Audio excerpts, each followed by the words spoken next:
Go Figure TV. Revolutionary salute. Revolutionary salute. Like, share, subscribe. Welcome to the House of Revolution. You know I'm your humble host, the Yao Ming of Revolution. And what do we have here? Is foreigners involved? Is it more than one person? We're going to dig deep today. Be sure to wipe your feet. You in the House of Revolution. That means hit the like button, like, share, subscribe. I think they done planted some information for us. We got to dig into it. Salute, y'all. We're going to dig right into this. Trump shooter, alleged shooter. One of the shooters has 3 encrypted overseas accounts. What is this all about? More questions this morning over the security failures that allowed Thomas Crooks to get a direct shot at former President Trump on Saturday. Sources tell Fox News that Butler Township Police flagged the Secret Service over a lack of manpower near the building that Crooks scaled and shot from. A New York Post headline says, quote, Trump rally shooter Thomas Crooks tracked ex-president's appearances for months. 3 people were shot at the rally, 1 fatally. Right now in Pennsylvania, private funeral underway for Corey Comparatore. The volunteer fire chief died while shielding his family in the crowd. Let's bring in Kara Frederick, former DOD counterterrorism analyst. And Kara, the big question in this investigation is how in the world that rooftop was left uncovered. In the world of the Secret Service and presidential campaign events, it is an absolute no-no for an elevated platform with line of sight to where the president is going to be to remain either unblocked or unprotected. Do you have any theories as to what might have happened? No, I think we're clearly not getting the full picture here because, as you intimated, this is physical security 101. And the fact that that rooftop was not secured is a massive oversight. So in terms of theorizing on what happened, it is critical for a security plan to have your local law enforcement, to have your state officials, and to have your federal authorities all coordinating. It appears that there was some sort of lapse in coordination here. But what I think the bigger question is there are reports that he was surveilling President Trump's movements over the course of months. How do we not know how he was surveilling? What digital platforms was he using to do it? Every type of sensor that the world is saturated with right now emits what we call a digital exhaust. They should be able to track down his geolocation based off of the digital surveillance platforms he was supposedly using. They should have a pattern of life for this kid. They should have content emanating out of that to paint a more fulsome intelligence picture to get after this guy. The fact that that wasn't done beforehand, and it doesn't appear to be, they don't appear to be exploiting that data, at least accurately for the public to see now. This is a massive oversight as well.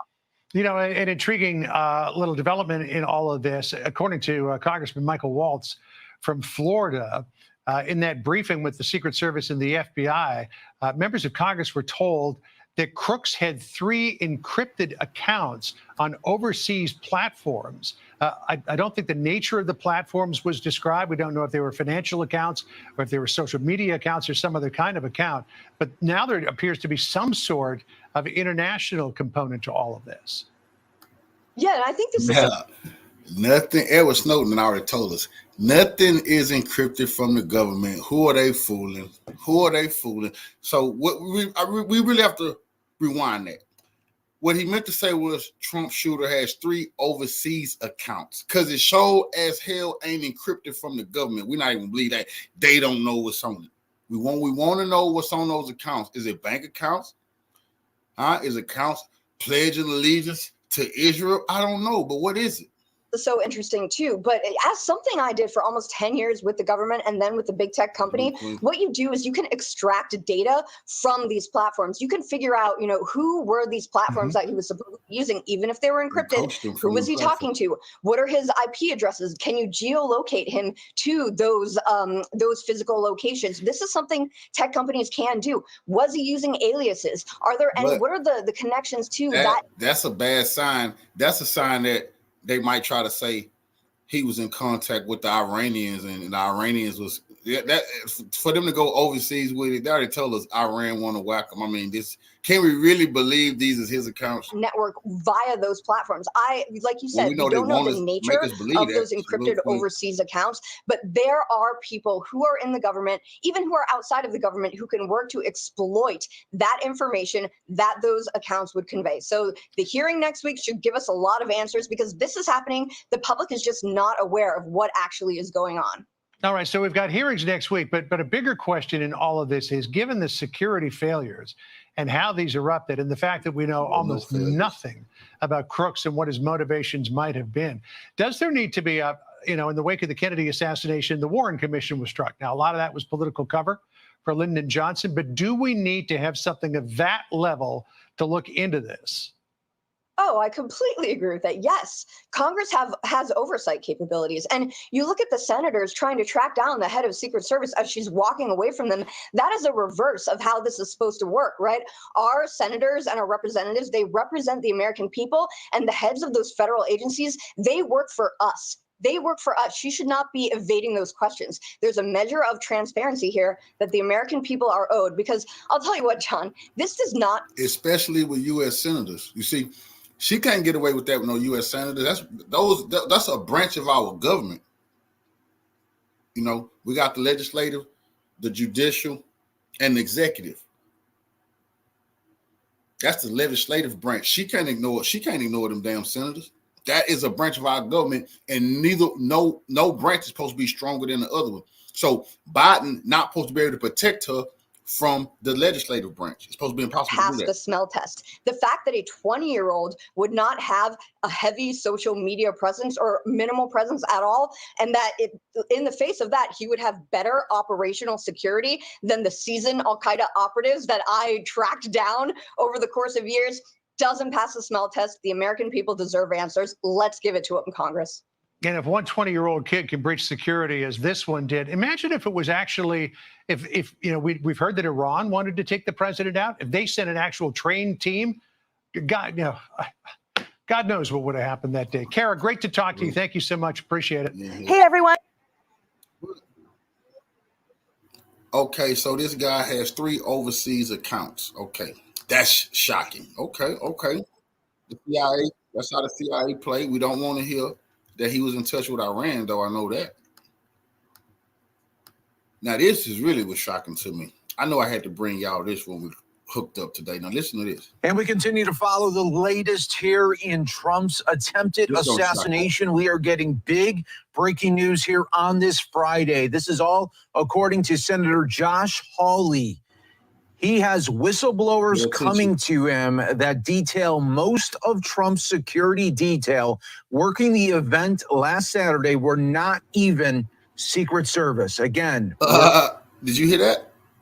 Why is that not breaking? Oh, see, another thing I noticed, I'm going to have to go to these small stations. It's the small stations giving out the good information. CNN, MSNBC, and Fox, they holding back, especially CNN and MSNBC. Did you hear that? The majority of those people you seen pretending like they were Secret Service, they wasn't. They just was dressed up like Secret Service. We're not even Secret Service. DHS assigned unprepared and inexperienced personnel. That's how the setup began. That's how the setup began. No real secret. I'll give them a handful of real Secret Service. Rest of these clowns was unprepared guys who don't know what to do in this type of drama. They done it on purpose. So this is the letter right now that Senator Josh Hawley just put out to the Department of Homeland Security, saying, I write to raise concerns brought to me by whistleblowers about your department's stunning failure to protect former President Trump on July 13th, 2024. As Secretary of Homeland Security, you are ultimately responsible for your agency and its components, including the U.S. Secret Service. Whistleblowers who have direct knowledge of the event have approached my office according to the allegations. The July 13th rally was considered to be a loose security event. For example, detection canines were not used to monitor entry and detect threats in the usual manner. Individuals without proper destinations were able to gain access to backstage areas. Department personnel did not appropriately police the security buffer around the podium and were also not stationed at regular intervals around the event's security perimeter. In addition, whistleblower allegations suggest the majority of DHS officials were not, in fact, Secret Service agents, but instead drawn from the department's Homeland Security investigations. This is especially concerning given that these security investigators were unfamiliar with standard protocols typically used at.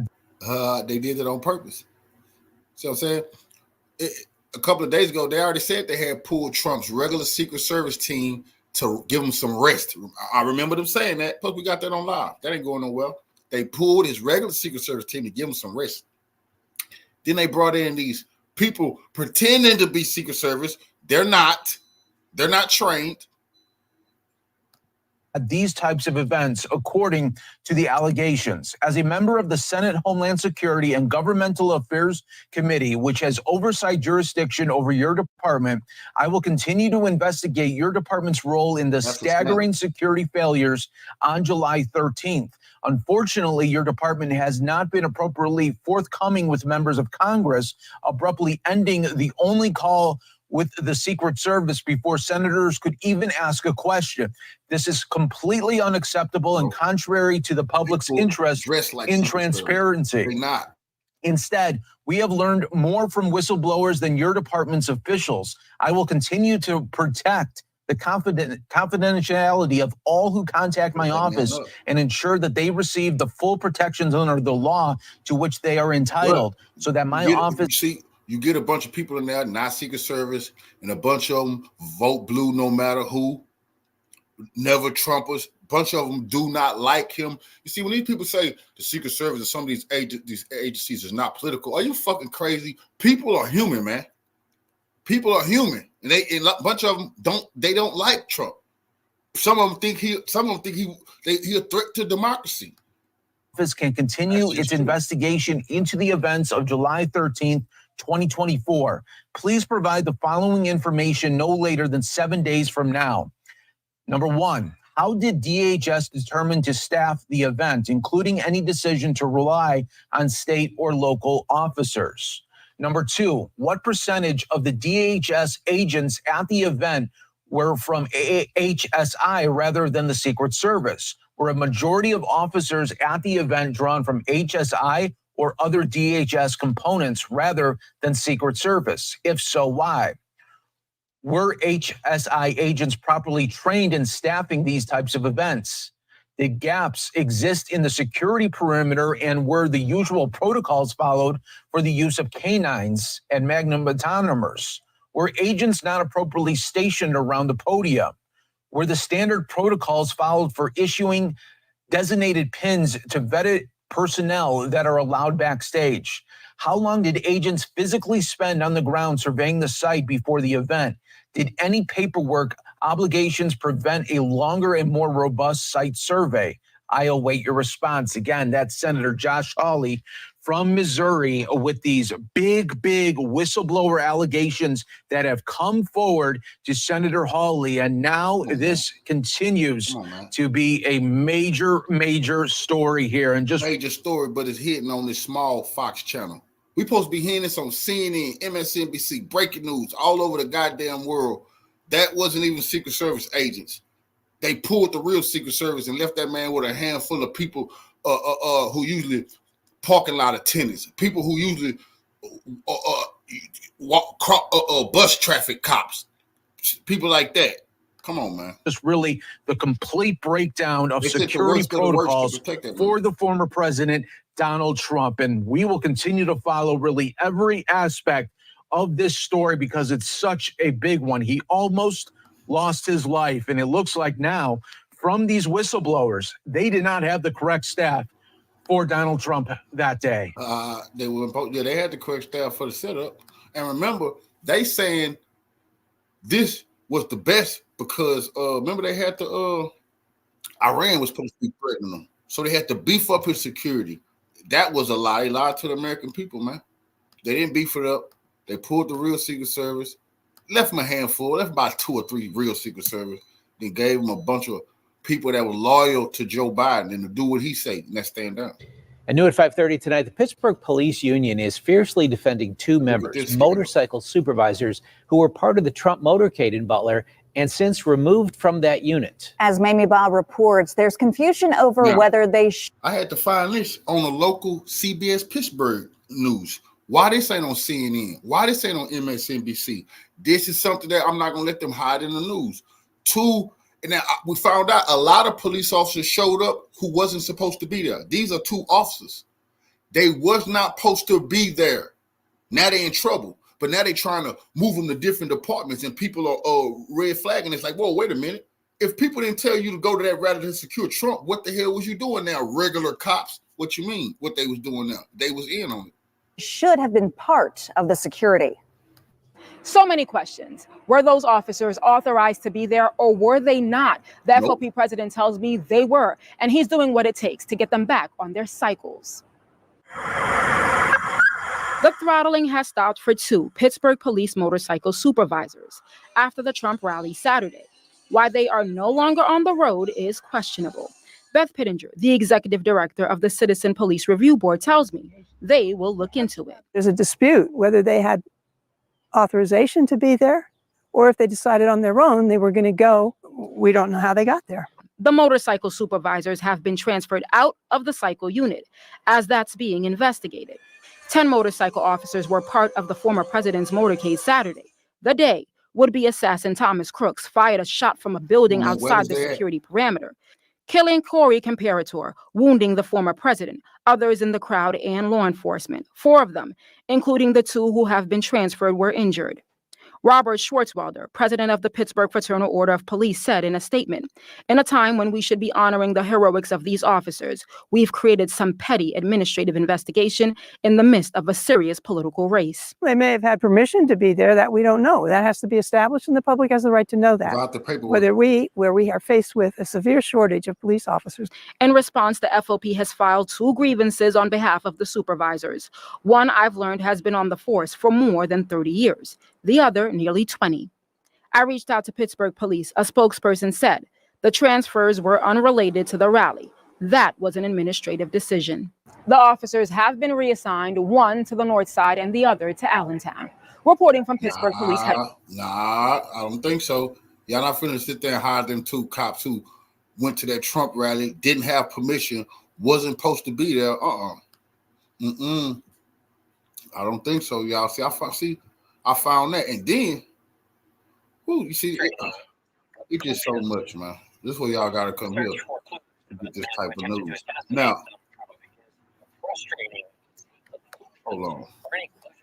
Now, I told y'all they was planting stories. They confusing people. They doing it on purpose. They planted the story about the vehicles. We gonna look back into that. The first day they said the white van was found with explosive in it. They said it on the news. Explosive found in the van. The bomb sniffing dogs. Okay, who van was that with explosives in it? Because y'all telling us now he had a white car. Y'all found explosives in that. Okay, cool. They also planted a story saying that he went online and he had left a message foreshadowing saying on that day he's gonna make his appearance or some type of BS. That was a lie. They planted that themselves. Thomas Matthew Crooks' background has been devoid of many clues, and one fragment federal investigators did find they had to pull back. A report circulated he had an account on the popular gaming platform Steam and posted a message foreshadowing Saturday's shooting. The CBS News confirmed team mapped out the layout of the shooting, showing the view. They confirmed that he said, they reported that all over the news. Now we found out that was fake. He didn't say that. Somebody else put that. But why did the news report that he said? Points of the gunman and Secret Service snipers. Their analysis shows the sight line for the team closest to the shooter may have been obstructed by a tree, hindering their ability to spot him. Anna Schechter joins me now. She is CBS News Senior Coordinating Producer for Crime and Public Safety. Thanks so much for being with us. Thanks for having me. What's the latest here on the investigation on the shooter? Well, the FBI is still looking for a motive. So even after interviewing more than 200 people, reviewing 14,000 images recovered from his phone, he had 2 phones, they still do not have a motive. You mentioned earlier, feds had to pull back that information about Stream. It turned out to be a fake account. So it was not him, probably created in the aftermath of the shooting. So lots of questions, lots of mystery around what drove him to actually take that shot on Trump. It's extraordinary in our modern day that somebody would not have a footprint at all. It is. Timeline was released today, or a more specific one was released. What does that show us? So the timeline that we have from the Secret Service and the FBI goes through minute by minute. The big takeaway is that 20 minutes before the shooter took his shot, the Secret Service was aware that there was a suspicious man with a rangefinder on the premises outside the periphery of the Secret Service secured zone. Anna, why would they? And this is Secret Service that's already on a heightened alert because of the chatter about an Iranian threat. Yes. So why would a Secret Service on high alert with a 20-minute, knowing 20 minutes ahead of time there was a rangefinder, let Trump go on stage? To set him up. Why would a Secret Service on a high alert thinking Iran want to whack Trump? Why would they pull the real Secret Service and then put them with a bunch of phonies who didn't really have the training? Answer that. Local law enforcement sources and federal law enforcement sources tell CBS News, they all say that they were not aware that he had this AR-style rifle. And so the rangefinder wasn't enough to trigger an immediate, this is a red alert, code red. And so actually it was a couple minutes before he took the shot when bystanders who were around the building where he was were like, hey, he's got a gun, he's on the roof. And at that point, that's when other local law enforcement who were stationed in the traffic area were pulled back. This is just a couple minutes before he... That's a lie, man. We don't just watch your channel. We watch all the news here. Remember, they already reported the Secret Service sniper, they was looking at each other. The Secret Service sniper reported, what about this guy right here? They looked at each other for 20 minutes. Then he took the shot. Before he took the shot, they ran over and one of them was hoisted up. He was grabbing onto the roof, like doing a pull-up. And then the shooter trained the gun on him. He let go. And that was the first time, once that police officer fell on the ground, he was actually injured. His ankle was injured. That was the first time that any information about a gun was put out and transmitted over the radio. Final question is about the fortunes of Secret Service Director Kimberly Cheadle. She met apparently with Trump and, as we showed earlier, was chased down the hallway by 2 Republican senators who have called for her resignation. Is that possible? You should have made a citizen's arrest. Well, she is under a tremendous amount of pressure right now to answer questions that so far she has not. The question you asked, how is it possible that Trump was allowed to walk out on stage when the Secret Service knew there was a suspicious person with a rangefinder? That really, truly is the key. Now, so far, her bosses are supporting her, but we'll see in the coming days what happens. You hear that? Yeah, sure. Her bosses. Who is her bosses? The small hat, Mayorkas, and Joe Biden. But I just told you the United States have a particular set of democratic rule. You have 3 branches of government. None is more powerful than the other. Her bosses really is the Supreme Court because they hold power, the presidency, and the Congress and Senate. Those senators who was demanding answers is her damn bosses. Joe Biden can't protect her.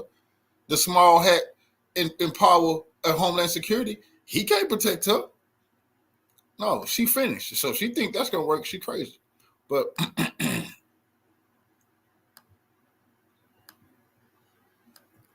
now, we got to put this back on the record because this not on the news no more. This white van. Jonathan Lee Riches investigates. Here is the van he was driving. Thomas Matthew. Never let them, never forget about the white van. This how you know it's a conspiracy and there's multiple people. Because this van was on the news the first day, found with explosives in it. They don't bring this van up no more. Now they say a white car. Crooks, the Trump shooter. This is the van right here. I'm going to show you video of the van right by the Trump rally in Butler, Pennsylvania. Authorities swooped in. They were searching it. and they towed it away. Check it out.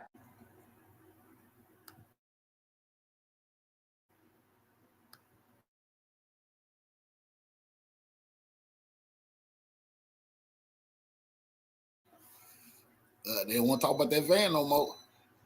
Because now they say he have a car. Well, who van was that found with explosives in it the first day?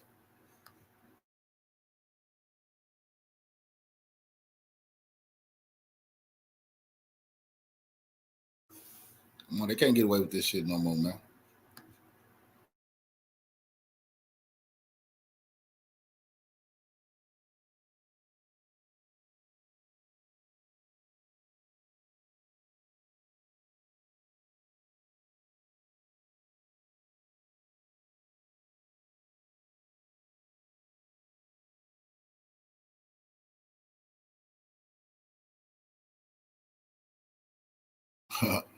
Mistakes was made, but this was on the news. So what you just saw, ladies and gentlemen, is the van that he was driving and drove to the Trump rally. That was authorities searching the van, looking for bombs and evidence inside the van. But there's something very fishy here, folks, and we're talking about Thomas Matthew Crooks here, the Trump shooter. That van had Arizona plates on it. And other reports were saying that he drives a Hyundai Sonata, which is totally different than that van. So who owns the van and why was he driving that van? You saw the van get towed. Now, there is other reports out about that van that you just saw. And they saying he's too young to have rented it because they I've seen some reports. He 20, you got to be 21 to rent a van in that state. I want to share that with you right here. So this is a report by the Daily Mail. Dogs led police to Thomas Crooks' van as video emerges of cops searching and towing the vehicle. That's very important that news article, Revolutionary Salute, what happened to school, salute family. That's very important that news article said the dogs led them to that van. The dogs sniffed Crooks. They got Crooks scent, and then it led them to that van. So we don't want to hear that's not his van. But why the hell are y'all telling us the scent of Thomas Crooks led y'all to this van, which y'all no longer bring up anymore and say, no, he had a car. Vehicle. This is the moment police descended on Donald Trump shooter Thomas Crooks' van, which had been abandoned on the side of a road near the Butler, Pennsylvania fairground on which the former president's rally was held Saturday. Obtained exclusively by Daily Mail, the footage clearly shows officers searching the battered white vehicle from which they removed explosives after they were led across fields to its location. We cannot let them play with us. They removed explosives from the van. Okay, who the hell van was that and who explosives was in there? Because right now, they're saying they found explosive in his car. Okay, cool. Y'all could, all right, you found explosives in his car? The white car? Cool. Well, who van did you find explosives in? By a canine unit. Local resident Cheyenne Toma, whose husband Billy recorded the scenes, told Daily Mail, "We could hear the dogs barking across the fields. They picked up his scent, and apparently that's what led them to the van." Toma revealed that investigators had later asked for footage from the family's Ring doorbell, only to learn that it had not been recording earlier in that day. So they were asking for Ring camera. So Cheyenne Thama, I guess they lived right there. Another told Daily Mail that they had not realized who the van belonged to or its significance to the shocking events of Saturday afternoon until much later. Here's the van. Here's other footage. The homeowner, asked not to be named, said, we were just told it was a suspicious vehicle, and that was that. It's really shocking to think how close it was to all of us. Yeah, well, the neighbors lived there. You know, the bomb could have blew all the neighbors' homes up around there.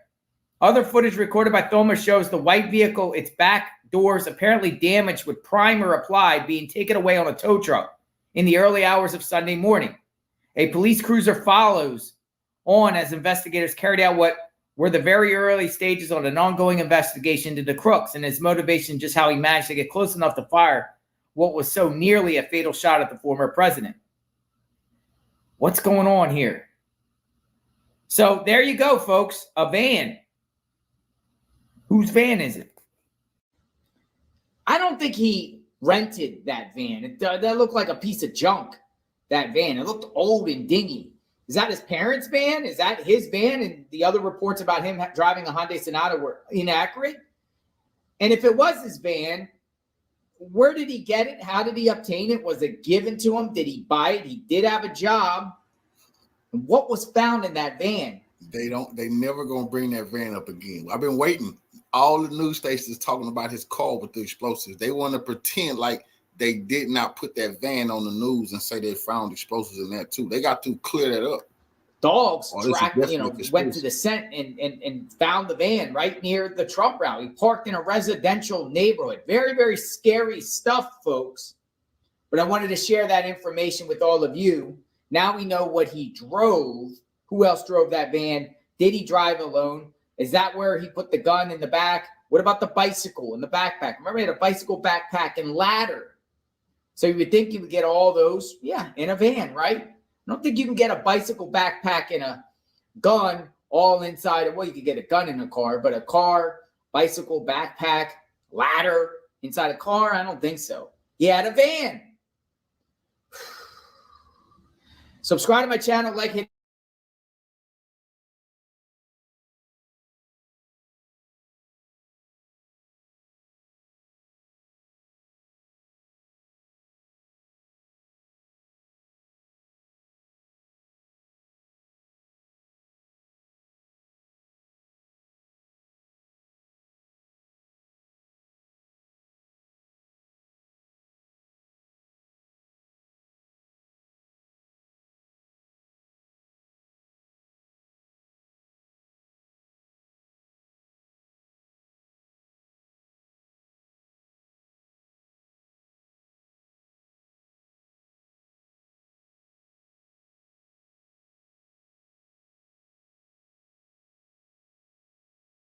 known for making firearms that could probably make your grandma feel like Rambo, spotlighted Thomas Crooks, infamously known as Trump's shooter. Fast forward to 2024, Crooks re-emerged as a bad sequel no one asked for, attempting to assassinate Trump at a Pennsylvania rally, wielding none other than a BlackRock rifle. There are a lot of loopholes in the relationship between the shooter and BlackRock, but in this video we will walk you through the process of how BlackRock became the unwitting training ground for a presidential assailant. BlackRock and the shooter.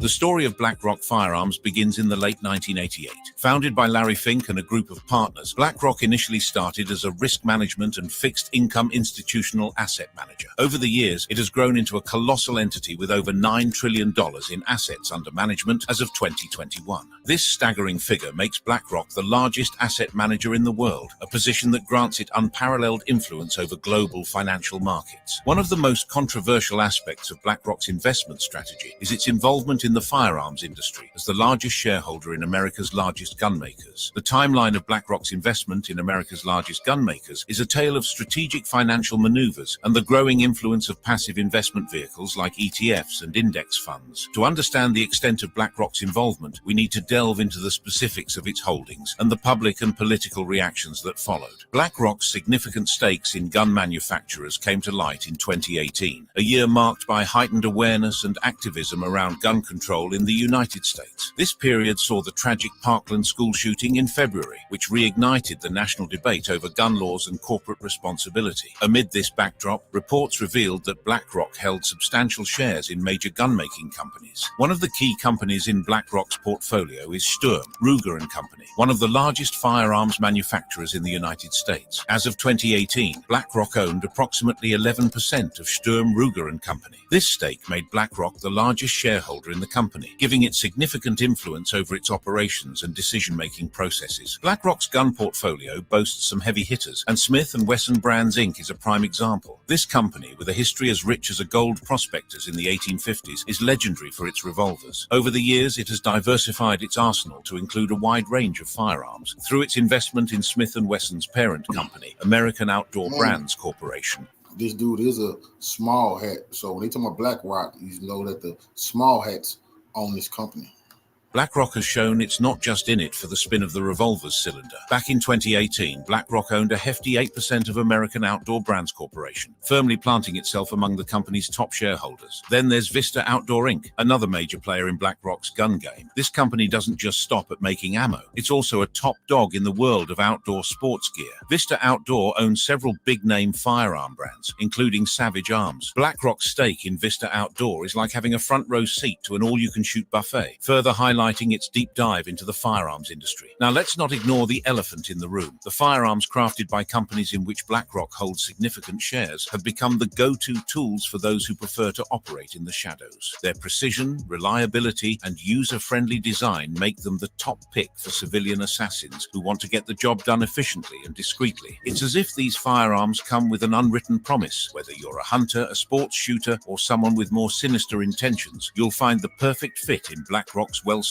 arsenal. It appears the young man who attempted to kill Trump also used a rifle linked with companies BlackRock has shares in. Thomas Matthew Crooks was born and raised in the quiet suburb of Bethel Park, Pennsylvania. Nestled about an hour's drive south of Butler, Bethel Park is a community known for its serene neighborhoods and close-knit residents. It was here that Thomas spent his formative years growing up in a modest home with his father. Thomas attended Bethel Park High School, where he graduated in 2022. His time at school was marked by a sense of isolation. Classmates described him as a quiet and reserved individual, someone who often kept to himself. During his high school years, Thomas was often the target of bullying. His classmates' lack of understanding and acceptance contributed to his sense of isolation. Despite this, there were no significant incidents or red flags that would have indicated a propensity for violence. Teachers and school staff described him as a student who kept to himself and did not cause trouble. At home, Thomas lived with his father. The two shared a close bond, and his father was a significant influence in his life. The AR-style rifle used in the shooting belonged to his father, who assumed that Thomas had gone to a gun range on the day of the rally. This assumption was not unusual, as Thomas had shown an interest in firearms and outdoor activities from a young age. Despite his quiet demeanor, Thomas was not entirely disconnected from the world around him. He was a registered Republican, according to Pennsylvania voting records. However, his political activities were minimal, and he did not have a significant social media presence. This lack of online activity made it difficult for investigators to piece together a clear picture of his motivations and state of mind leading up to the shooting. In a surprising twist, a Federal Election Commission record shows that on the day of Joe Biden's inauguration, Thomas donated $15 to the Democratic-aligned Progressive Turnout Project. This contradictory behavior adds another layer of complexity to his profile, raising questions about his true political beliefs and motivations. Thomas did have an account on Discord, a messaging app popular among gamers and various online communities. However, a Discord spokesman revealed that he hadn't posted on that account in months. The platform eventually removed his account based on its off-platform behavior policy, further limiting the available information about his online interactions. The FBI revealed that Thomas had not been on their radar as a possible threat before the shooting. There were no signs of mental health issues, and his recent communications did not reveal any motive or suggest that anyone else was involved. This lack of prior indicators makes the events of that day even more perplexing. On the day of the rally in Butler, Pennsylvania, the atmosphere was charged with excitement and anticipation. Supporters of former President Donald Trump gathered in large numbers, eager to hear him speak. Among the crowd, hidden from view, was Thomas Matthew Crooks, who had a far more sinister plan. As the rally commenced, Thomas Crooks positioned himself on a rooftop less than 450 feet away from the stage where Trump was set to speak. Witnesses later recounted seeing a figure bear crawling up the roof of a nearby building, an unusual sight that caught their attention. From his vantage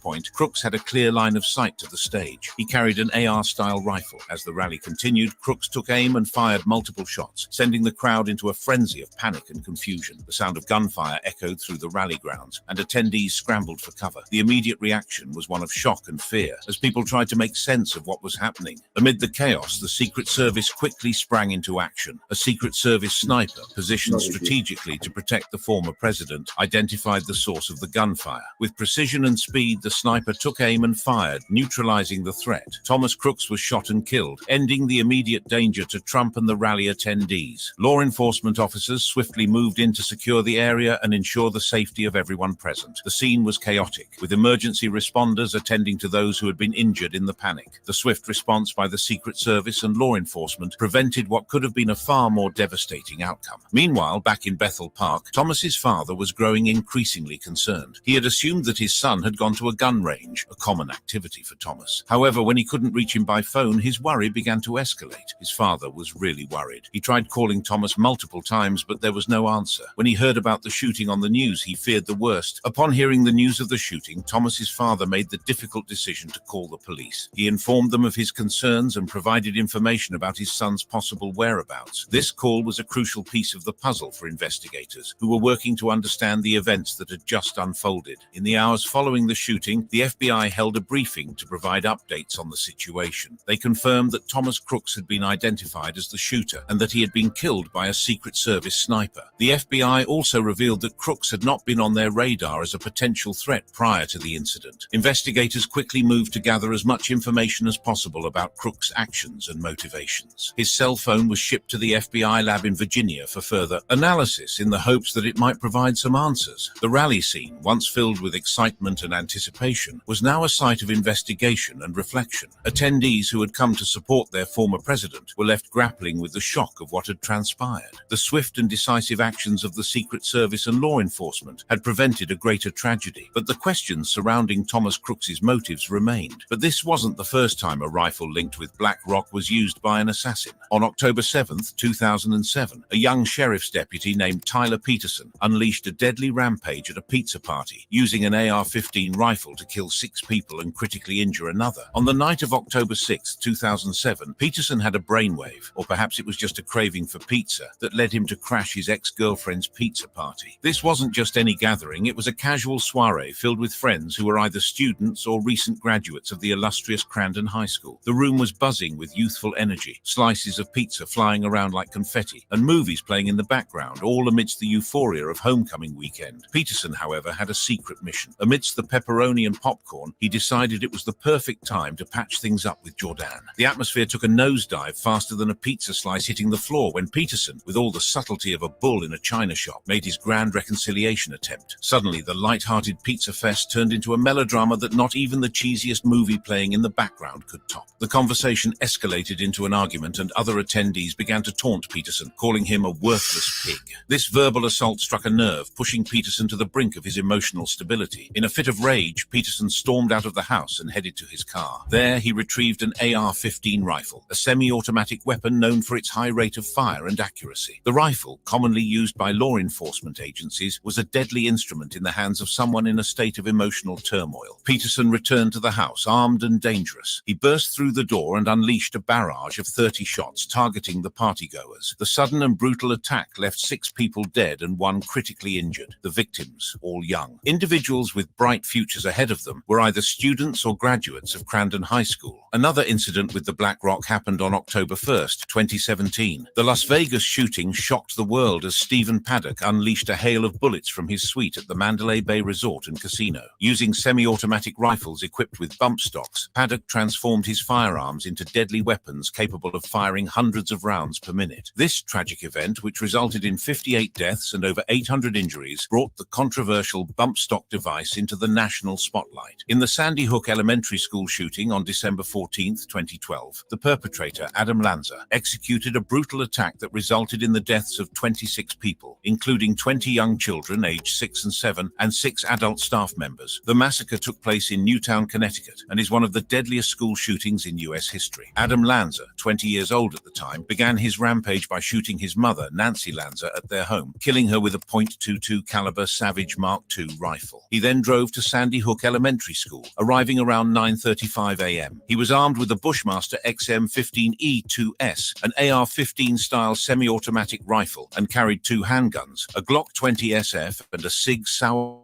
P226. He also had a Saiga 12, a 12-gauge semi-automatic shotgun which he left in his car. Lanza gained entry to the school by shooting through a glass panel next to the locked front doors. Once inside, he proceeded to the classrooms of two teachers, Victoria Lee Soto and Lauren Rousseau. In these classrooms, Lanza fired multiple rounds from his Bushmaster rifle, killing 15 children and 4 adults in just a few minutes. He then moved to the first-grade classroom of teacher Caitlin Roy, but she had managed to hide her students in a bathroom and barricade the door, saving their lives. Lanza continued to fire indiscriminately, reloading frequently using high-capacity 30-round magazines. In total, he fired approximately 154 rounds in less than 5 minutes. The rapid and extensive use of the Bushmaster rifle, combined with the high-capacity magazines, enabled him to inflict devastating harm in a very short period. As first responders arrived at the scene, Lanza retreated into another classroom. Hearing the police close in, he took his own life with a single shot from one of the handguns, the Glock 20 SF. These cases are just a few examples of the deadly legacy of the firearms linked to Black Rock. The training.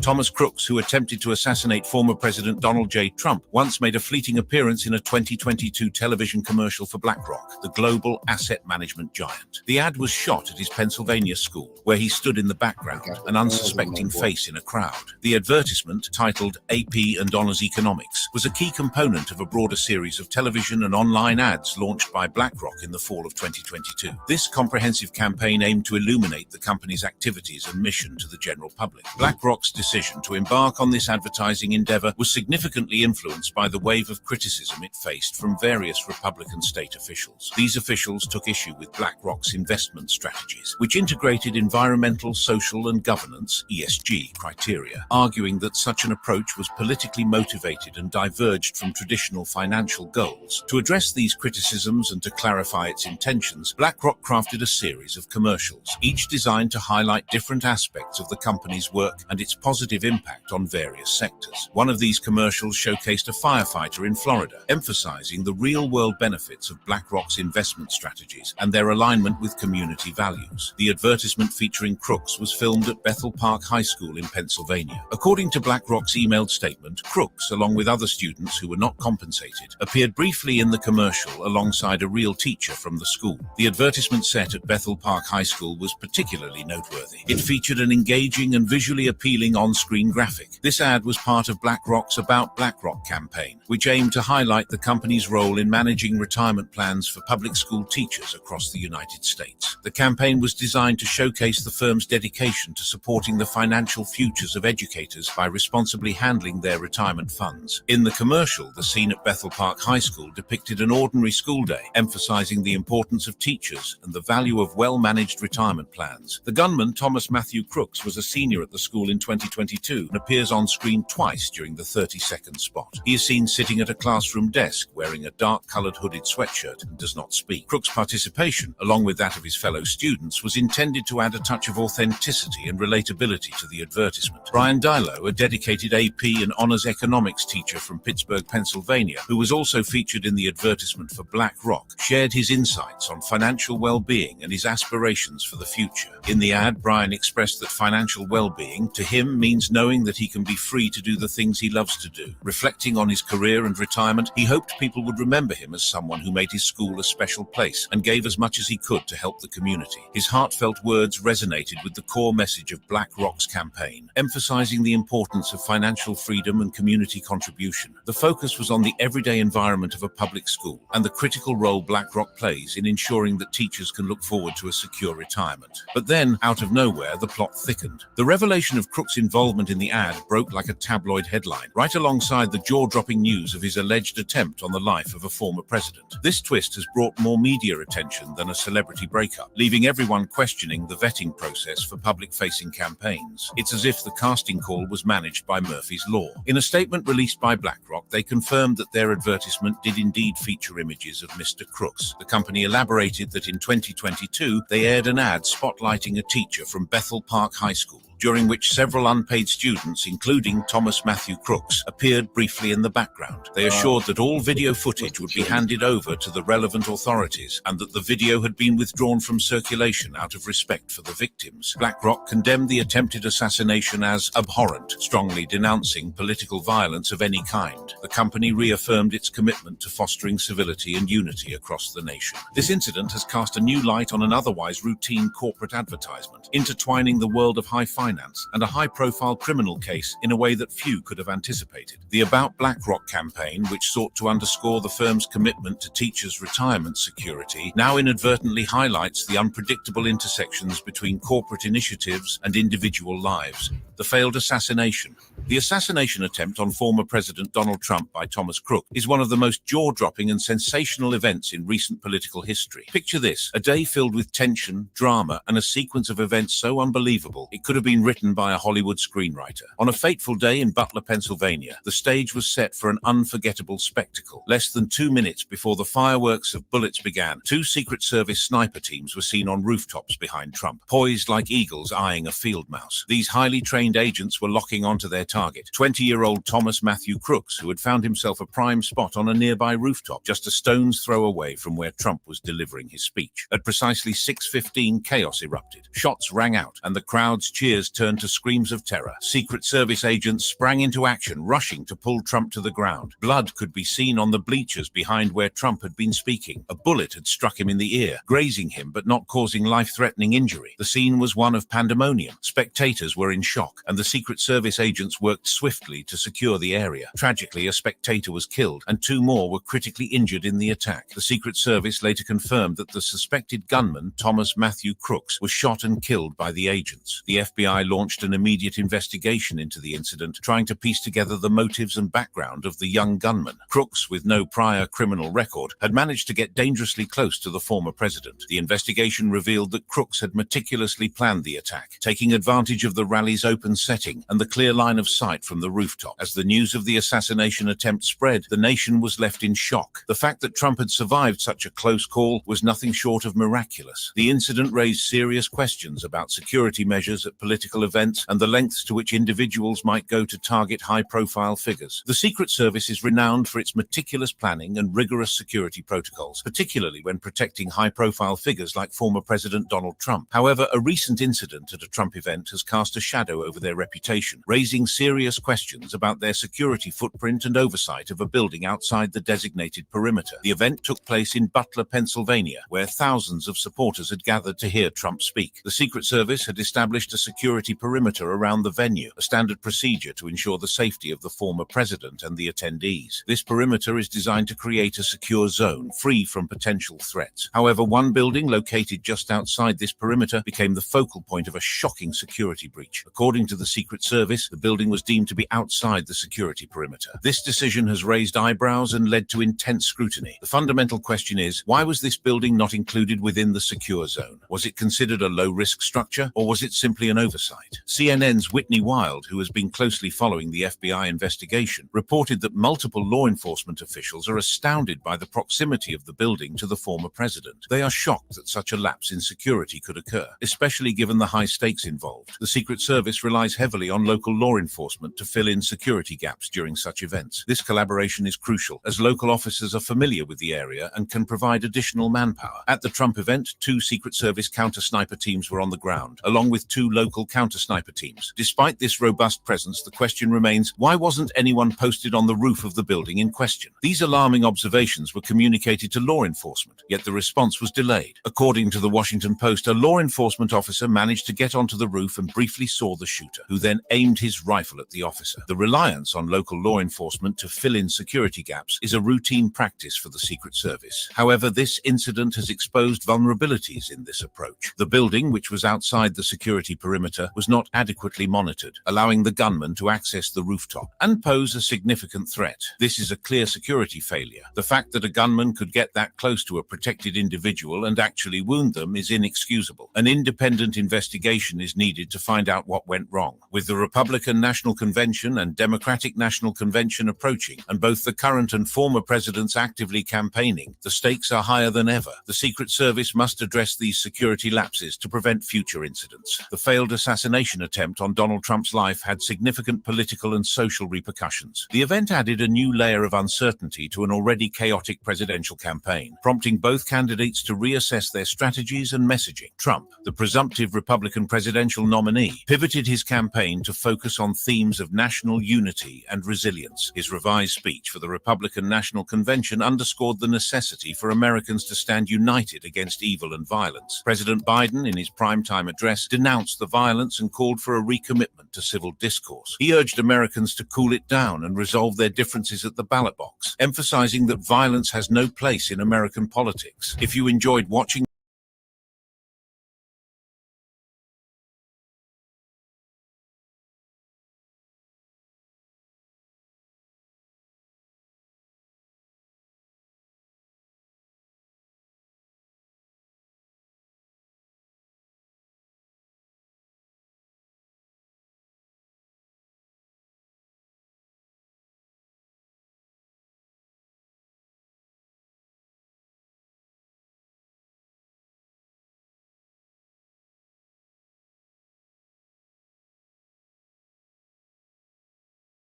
we have been reporting from day one that someone was on that water tower.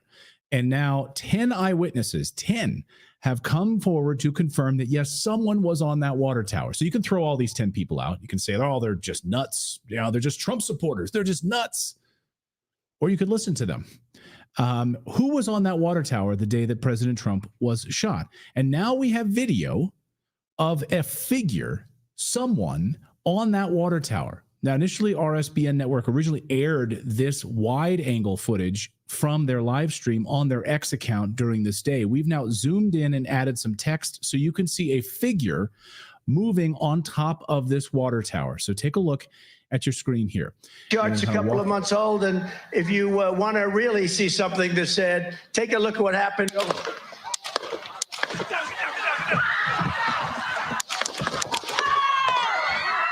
Now you see that figure disappear. Wait. Now you see that figure reemerge. Okay. Now the figure reemerges. So interesting, right? Now we're going to zoom in. You can see this dark figure at the very top here as President Trump is speaking right before the shots are fired. And then this person right after, about 4 seconds after the shots are fired, steps out. You can listen to the ducks out of the view.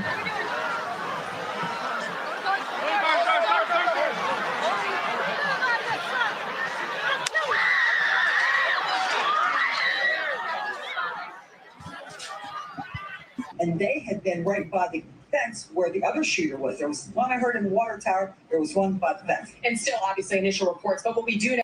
First crack of the gunfire, and I just screamed, "It's the sniper! It's the sniper!" And he was firing down toward the water tower. That's what we're hearing. Gentleman behind me, I was one seat. He was to the right of me. He could see the sharpshooter behind Trump.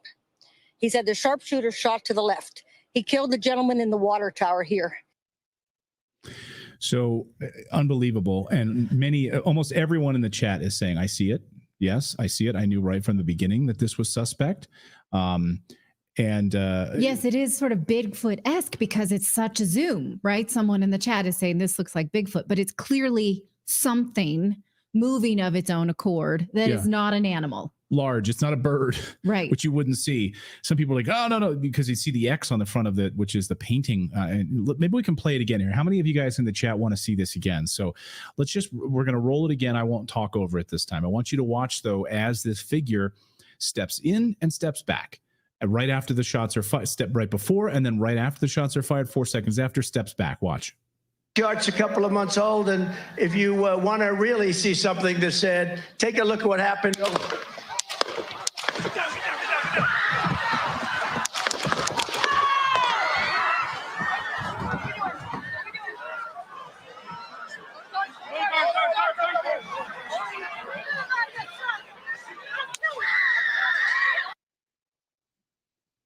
Okay, water towers. That chart's a couple of months old, and if you want to really see something that's said, take a look at what happened.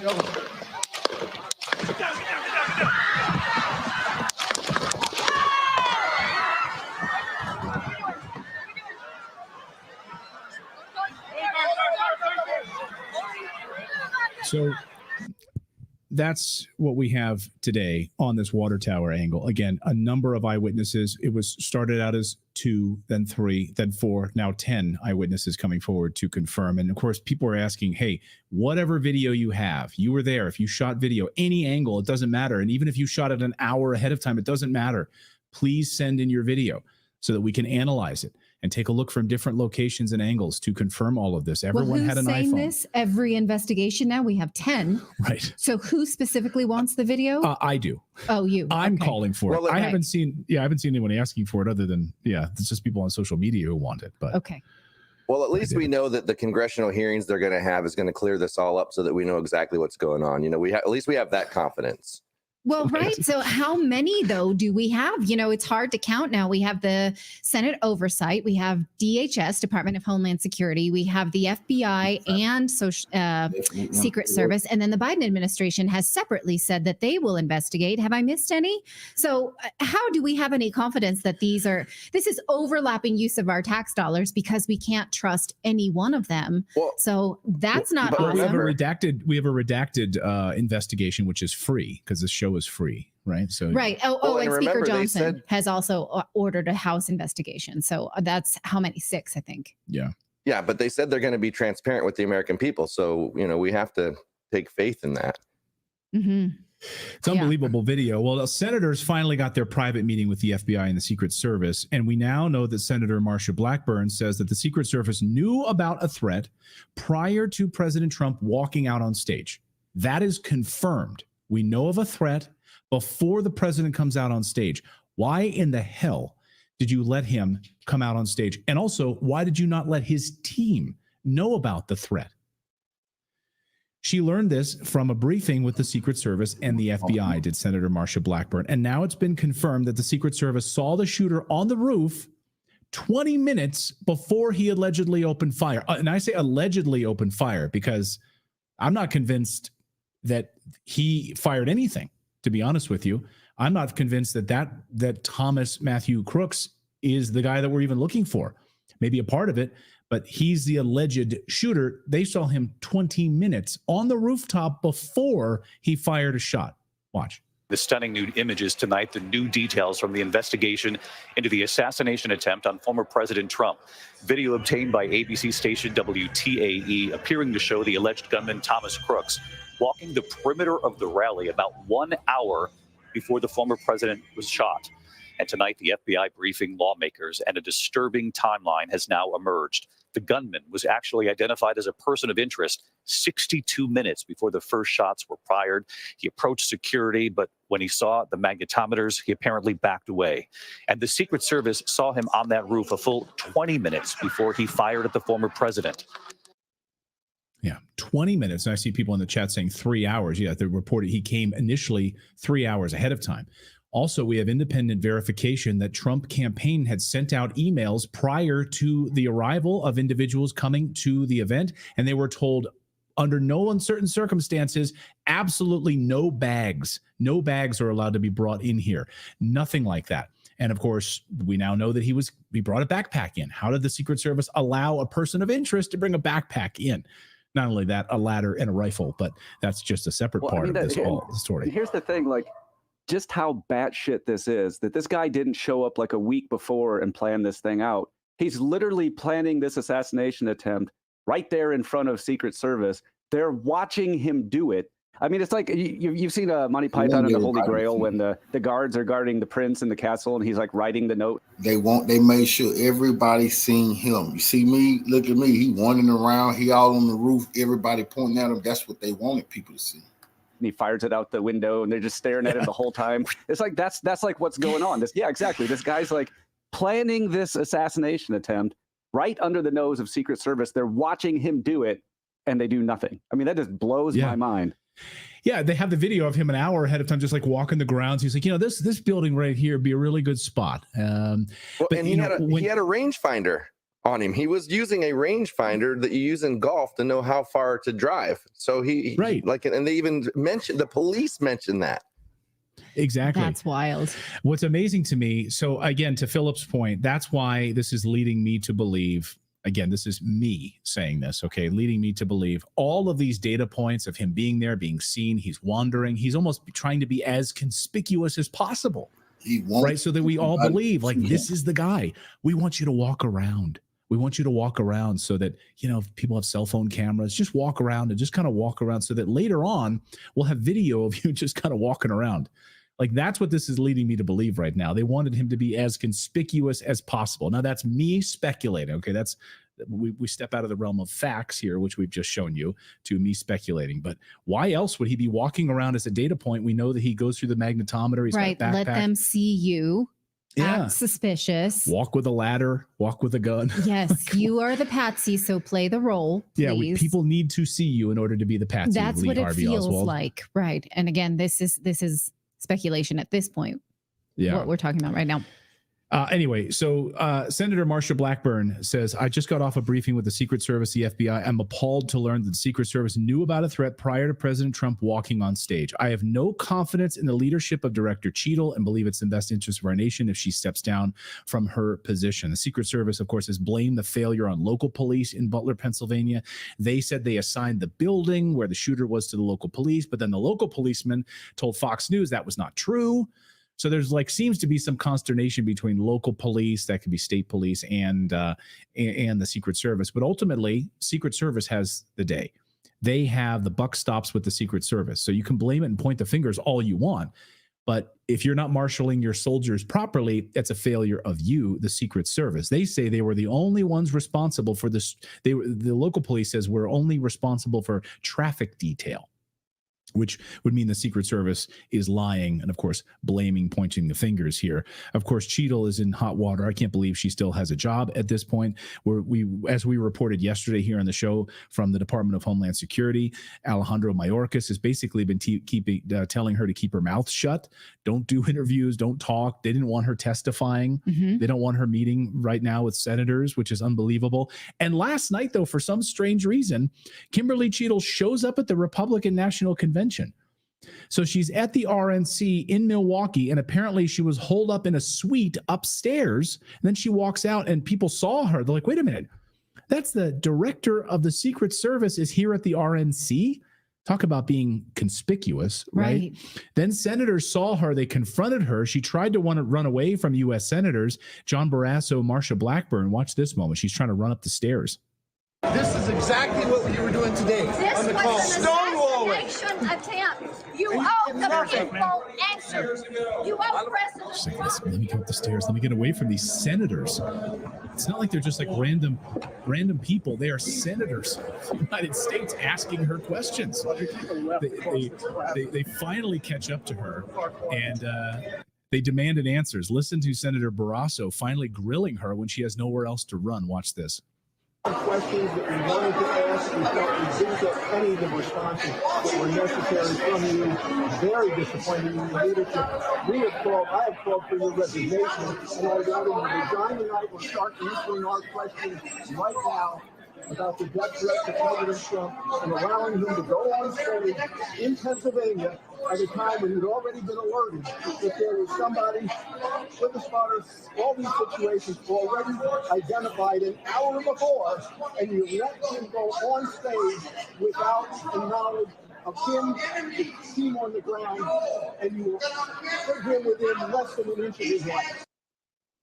Unbelievable. Now, MSNBC... Go ahead. If this doesn't show you that she doesn't make good decisions, like, I don't know what does. Like, where in what world would she think right after this happened that she would walk around at a Trump rally, basically, is what the RNC is now, and think that she was just gonna just walk around and like, hello, hey everybody, yeah, right. Is Unless she there the to show optics leadership? are, oh wait, I got to make sure that Trump is safe. So I'm here to make sure he's safe. Right. Yeah. That really? makes no sense. Like, is she ever involved in a field operation? She could have avoided all that if she could run faster than a 19-minute mile. Yeah, and I think those stairs look pretty steep. That looked pretty dangerous walking up those stairs. That was a slope.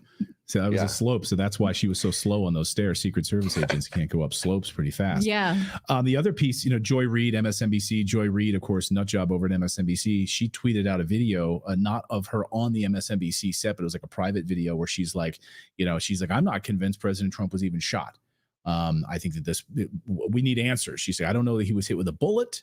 He might not have even been hit with a bullet. He might have just been hit with some piece of glass. He might not have been hit with anything. We don't know. We demand answers. With a tortilla? Okay. Maybe a tortilla chip. Could have.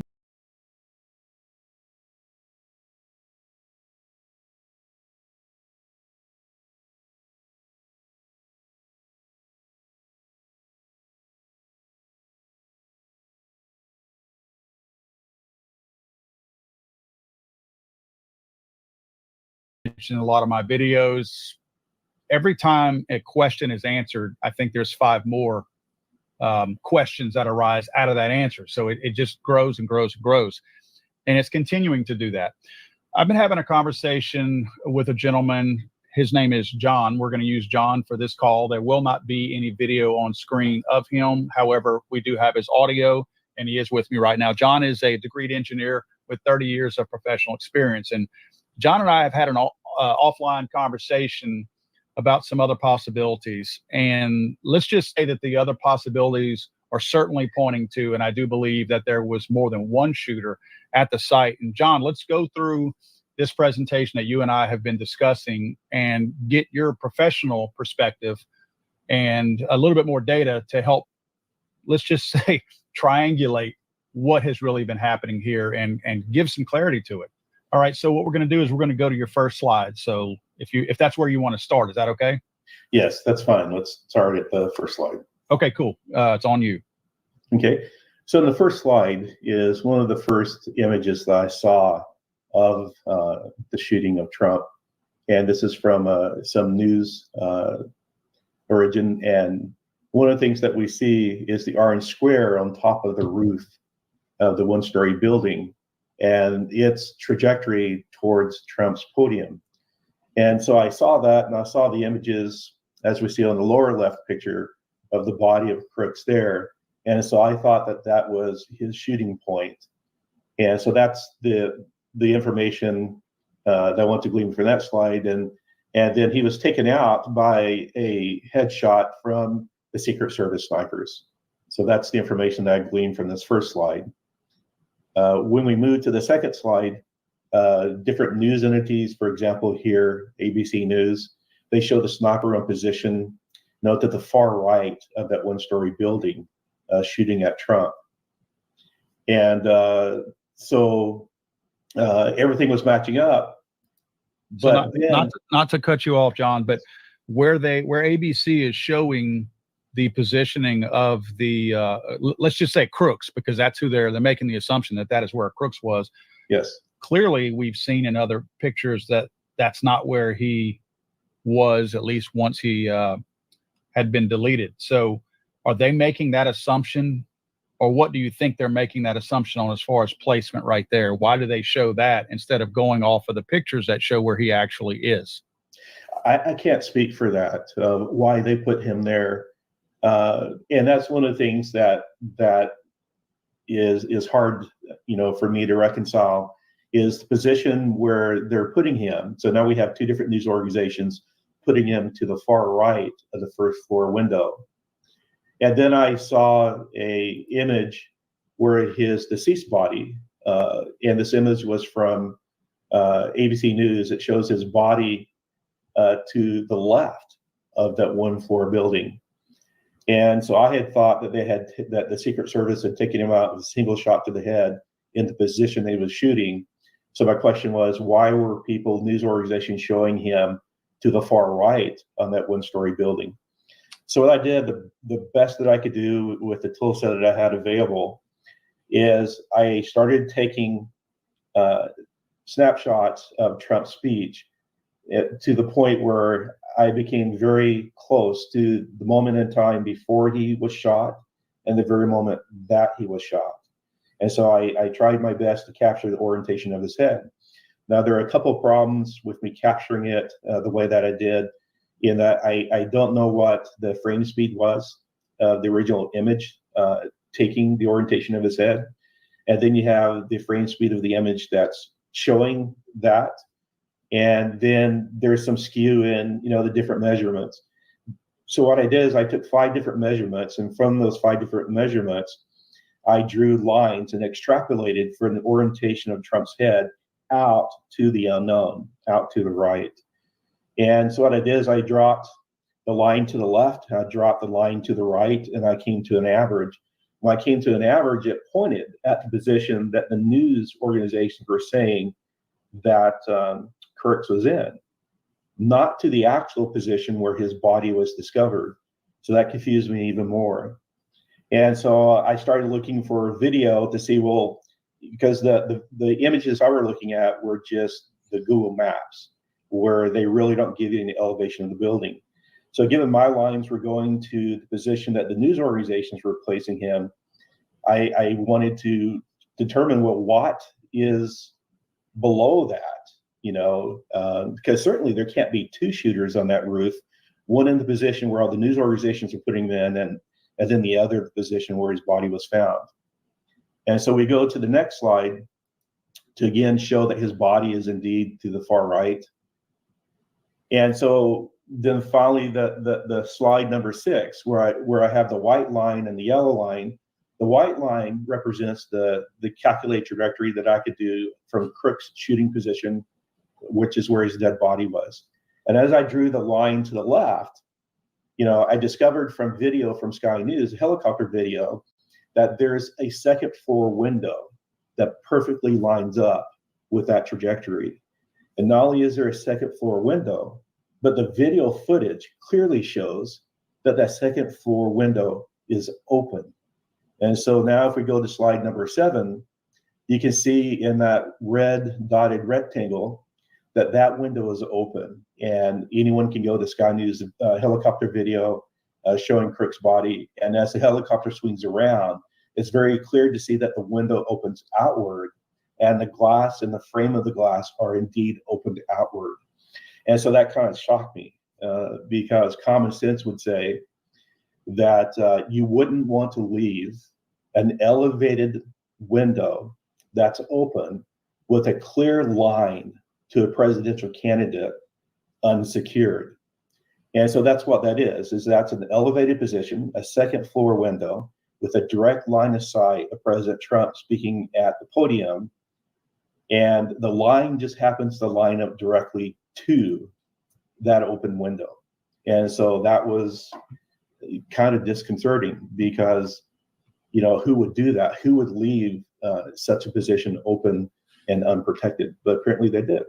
And a quick side note on that, not that it would matter, but it seems, again, here we go with another coincidence that local police department also mentioned when the Secret Service director inadvertently and incorrectly stated that there were 2 sniper teams inside the lower building where Crook's body was found.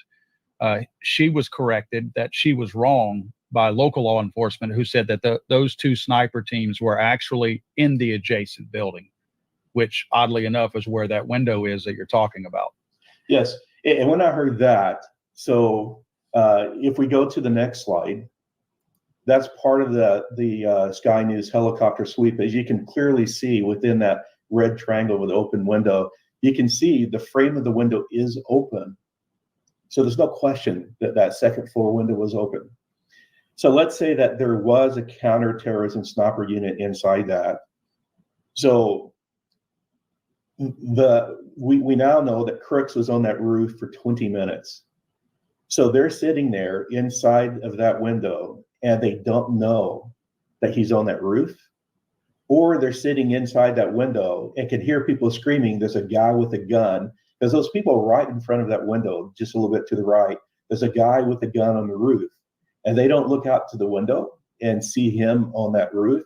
So if their explanation to try and cover why an unsecured elevated window facing directly in line of sight to Trump is that there was another sniper team in there, why didn't they react to Crooks being on that ceiling? On that roof. And so the next slide, so I saw the open one. I wanted to make sure that the logistics worked out. And so the next slide shows the scale of the first building that had Crook's body on it to the second building. And so what I did is I took a measurement of how tall the first building was up to the roof line. And then I colored that same rectangle purple and I stacked them to show that indeed that second window, as you can see, the shadow on that window it's definitely open. That window is elevated over that roof so that shots could go through it. And the one thing you can see is immediately to the right, there's a tree. So again, if there's a counterterrorism sniper team in that window, why would they pick a place to perch that has a tree immediately to their right that shields them from a significant field of view that they would want to be covering? So it wouldn't make sense to me, but I'm a novice, that a sniper team would be in that window as a point of protection. But it certainly does concern me that that window was open and in a building that the Secret Service has described as unsecured. So if we go now to the next slide.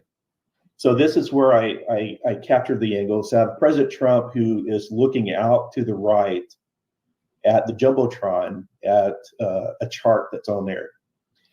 And that's the best I could do, capture the very moment before he gets nicked with the ear. Then the second screenshot is the very moment that his ear is nicked by the shot. And so what we do when we look at this is, because the bullet nicked Trump's ear, that tells us that the flight is parallel to his head. So basically, if we look at the bill of his cap, President Trump unknowingly is looking directly along the line of fire at the sniper who shot and grazed his ear. Now, as you can see, that movement takes that position to the left, where that second window is, that second floor window, not to the right, where Crook's position is, the moment that Trump's ear is hit. And so I show that now in the next graph. That's the moment that Trump is looking at the Jumbotron to his right and slightly behind him, follows the white line. But when he makes a head correction and turns more to the left, that lines up the bill of his cap to be parallel to that line of fire. And again, this is the best I can do with the rudimentary tools that I have at my disposal. And then on the next slide, I just show that it's from what I can do in my limited ability, that is the shot that grazed President Trump's ear came from that window. So then I looked to see, well, is there anyone else seeing the same thing? So I saw this excellent video now in slide 13, created by AI Telly. As you can see, they put the shooter again to the far right. And then they do the trajectory of his shots, and especially the shot that hits Trump's ear. And so that's the next shot. It shows that it's 137 meters, 450 feet. The window would be a little bit further behind that. And so then they show the perspective from the sniper in that position. And indeed, the tree that we saw in the earlier thing is to the right. It does not interfere with the line of sight to Trump's position. And so based upon the sniper being in that position with the calculations that they did, again, that's the position that the other news media were putting the sniper at. You can see that at that angle, the bullet grazes Trump's ear because it's flying parallel to his head at that orientation. So my independent calculations agree with their independent calculations that the flight of the bullet came from the area of that second window. So again, the next slide shows, the bullet path. And then now finally, the other slide from AI Telly. And by the way, they did a great job. Again, it shows a sniper there on the roof. That's where the sniper had to be in order to make those shots. But we know now that Crooks was not in that position, that he was to the right, a significant distance. So finally, we go to the final slide. And so it's not a sniper on the roof in that position. It's a sniper in that open, elevated, unsecured window with a direct line of sight of President Trump that was left unsecured. So quick question here. I know in our offline conversation, we discussed this, the distance roughly that you've calculated that the actual shot came from on top of that, not on top of the roof, but from the window. How far was that from actually where Crooks's body was? I don't have a distance in feet, but just from looking at it, it's 50 to 60 feet. Okay. Trump's Crook's body from this shooting position where the line lines up with the second floor window. Okay. And so in the final slide, I just show, a composite of different pictures. And one of the pictures is a shot, an image of Trump from behind. Again, if you look at the bill of his cap, the bill of his cap at the moment he was shot, and I tried to capture it from this video that was taken from behind him, is pointing directly at the position of the sniper that grazed his ear. Which also, if you look based on what you've already stated, you were saying he was looking at the teleprompter, and you can see the teleprompter just to his right, and it does appear that he's looking directly at it. Yes, he just barely had turned his attention to the teleprompter and barely away from that jumbotron, and that little movement of his head saved his life. One of the things that, and I appreciate you doing all this work, John, this is pretty incredible work. I've been looking at lots of other videos, trying to piece some things together and to just answer some questions in my own mind, not necessarily to put out to other people, but what confirms what you're telling me is that same video, they're talking about the report of the actual shots, right? When you listen to the video from Trump's perspective, the main video that everybody has seen where Trump's in the picture and Trump's speaking and looking at the teleprompter and whatnot, the rounds do sound a little bit different, but they're also very similar because they're all coming from a distance. So they're getting, the bodies are absorbing some of the sound as far as the crowd. It's also reflecting off of metal buildings, rooftops. There's so much going on that's playing with the sounds as they come from a distance. However, there's a video that I looked at early this morning that lines up with what you're saying, because it's a video of this group of people who spotted that shooter just to the side of that building. The ones, we've seen the video 100 times now where, hey, he's got a gun, where people they saw the guys go up the building, they saw the guy on top of the building, and they've got pictures of the guy on top of the building. Well, this is the first video that I've seen of the actual gunshots being fired from that same position. And the first three shots are distinctly different in sound. And I'll explain a little bit further. The other shots sound like either a smaller caliber or they're farther away than the first three shots.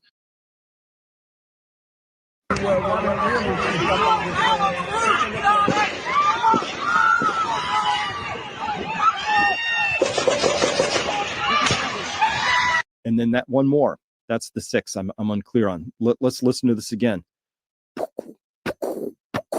Muffled, and then right? That's what I hear.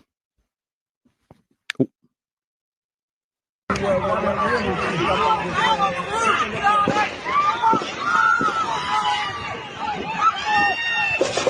I can tell you this, people are going to say, well, that was the sniper. Well, there's disparaging stories. First of all, they say the sniper shot one time.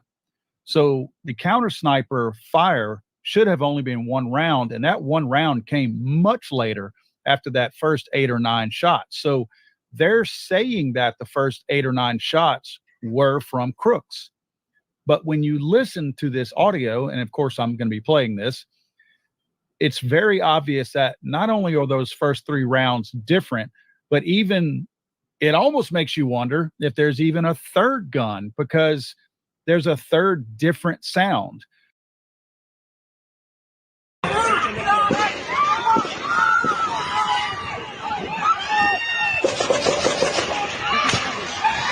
And then that one more, that's the 6 I'm unclear on. Let's listen to this again. Muffled, and then right? That's what I hear.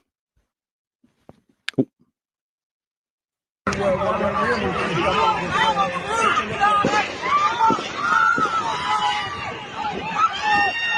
The reason why I will point out again that this, I feel like, backs up your claim that a shot was fired, at least some shots were fired inside a building, inside a window, is because the first 3 shots that we hear from the side of this building do not have an echo.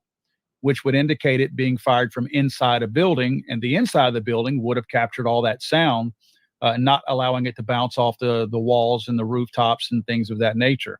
Where if you notice, the other reports that come out after the first 3 shots do have an echo. Here's an interesting thing. 1, 2, and 3, besides being muffled and further away, it doesn't have echoes. Here we have, this is a shot here, this one, this peak. Oh, darn it, I don't have my thing up again. Here we go. So this here is a shot. This is an echo.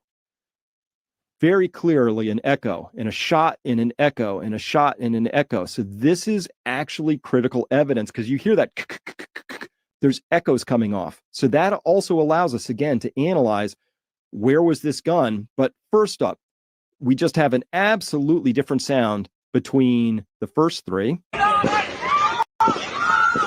There's no echo. It's much further away. It's more muffled. It's just not in the same place at all. But these next ones, very different sound, totally different weapons. Okay, full stop. We have 2 separate weapons. Plus, we have no echoes coming off of the first 3, and then we do have echoes coming off of the next set.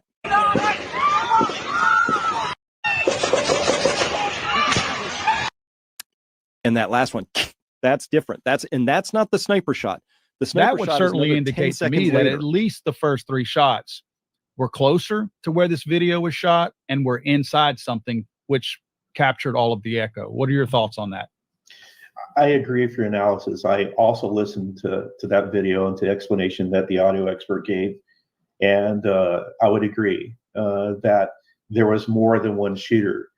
And I think that these are some of the questions that we need to extract from the head of the Secret Service when she testifies before Congress next week is, how many shooters were there? And then how many shots did they fire? How much brass, as we talked about when we were discussing earlier, did they collect from Thomas Crook's position? And then why was that second floor window with a clear line of sight to President Trump left unsecure? And why was it open and brought no attention to securing it? I agree. And one quick point I want to point out as well, the other videos that I was just talking about also validate a lot of what you were saying, as far as mentioning that the way your lines line up mathematically from where Crooks was and where the round more than likely came from on the second story window were 50 to 60 feet apart. Well, from the sound analysis that this other gentleman did on his video, he's stating that that distance was about 70 feet apart. So give or take a little bit of room for error, it sounds like you guys are coming to the same conclusion about how far away at least 2 of these shots likely were. You're doing it based on the physical, I guess, coordinates or whatever, physical measurements of where Crooks's body sat and where the lineup of the window was. And they're doing it based on the math as far as how long the reports are in between the shots, as far as the distance that it traveled and the echo that it gave versus the report. And again, y'all are arriving at the same thing. So again, I think they're validating a lot of your claims and you're validating a lot of their claims. Yes. And if there were 2 snipers or more, certainly they're working in concert. And so the question we have to ask ourselves, given the absurdity of Crooks being on top of that roof and the law enforcement's knowledge of him being up there, was he the patsy? Was he the watch the moving hand while shots that were being done by someone with better marksmanship, who's trained to make shots at that distance, were shooting? Was Thomas Crook the cover for the person who had the best ability to take Trump out? Well, personally, my opinion is that, and this obviously is just my opinion, I have nothing to go on this other than the video that I've seen. With the video that we saw of Crooks meandering around in the field, I mean, just wandering around the field like somebody who had lost their car keys would be wandering around in a field.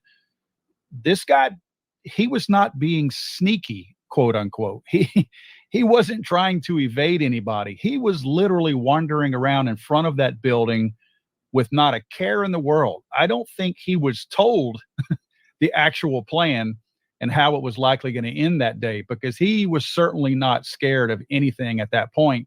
And the video, when I saw that video, that's the first thing I thought of, that, either this guy's drunk, high, or completely stupid, because the video is being shot from the perspective of inside the crowd, and you can see hundreds of people just sitting there looking at Crooks. So he was certainly not trying to be elusive. Yes, and I believe he made a social media posting or had communicated with someone in by written text or something, where he said that that day was going to be his premiere. Right. Not his end, but his beginning. That's right. That's right. You and I talked a little bit about this earlier, and this is one thing that I feel like is a major, major missing piece. I don't know what kind of forensic investigation has actually taken place, but there have been questions, and of course, you're raising more questions about calibers, how many rounds. That's been discussed feverishly since this started. My comment now and has always been, when you are firing a round from a modern rifle, there's a casing that's housing the round and the gunpowder in it. That casing is probably landing 8 to 10 feet from wherever you shot your firearm. This guy was on a roof, Crooks. He was on a roof to the far right or left, depending on how you're looking at it. And he was farther to the top of that peak. If this guy had shot rounds, whether it was 3, whether it was 4, whether it was all 8 or 9, I don't think we would have to look very far as to count the number of rounds, mainly because everything would have ejected out of his ejection port to his right, which there was plenty of space, a good 50 to 80 feet of roof line still available where those casings would have fallen. And if one were to miraculously be able to roll all the way down that entire roof, they would obviously have fallen just to the bottom of that drip edge where that roof ended. So I'm a little perplexed that we don't have a handful of rifle casings that we can look at. I also wonder why we don't have a handful of rifle casings. And also those projectiles that were fired, you cannot tell me that these guys shrugged their shoulders in the investigation. And I bet that fairground is still closed off. You can't tell me that they shrugged their shoulders and walked off and said, not really worried about the projectiles. I guarantee you they have every projectile that was shot. So we should not be guessing about caliber and round count at this point. And that's another thing that is a red flag to me as to why we don't know those things. Because if this were a gang shooting in downtown DC or Detroit or something like that, we'd have all that information already. And the medical staff, if any rounds were still in somebody, would have told us what caliber as well. Agreed. They would have policed the brass almost immediately once they secured the scene. Well, John, this helps.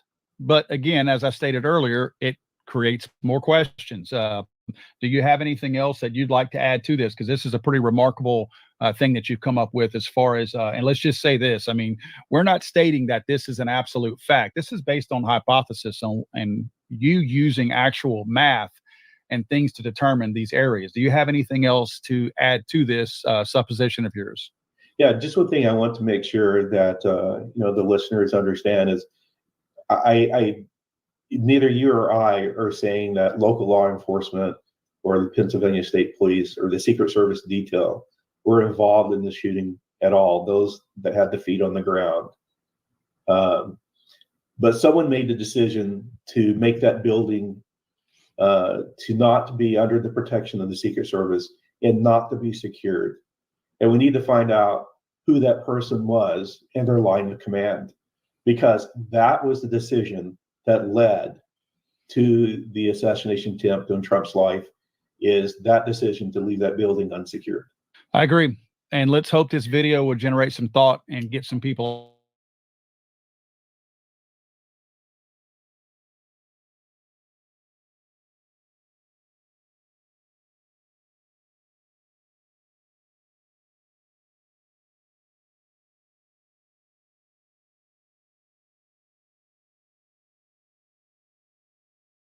proud and therefore the official story of a lone gunman is complete bunk.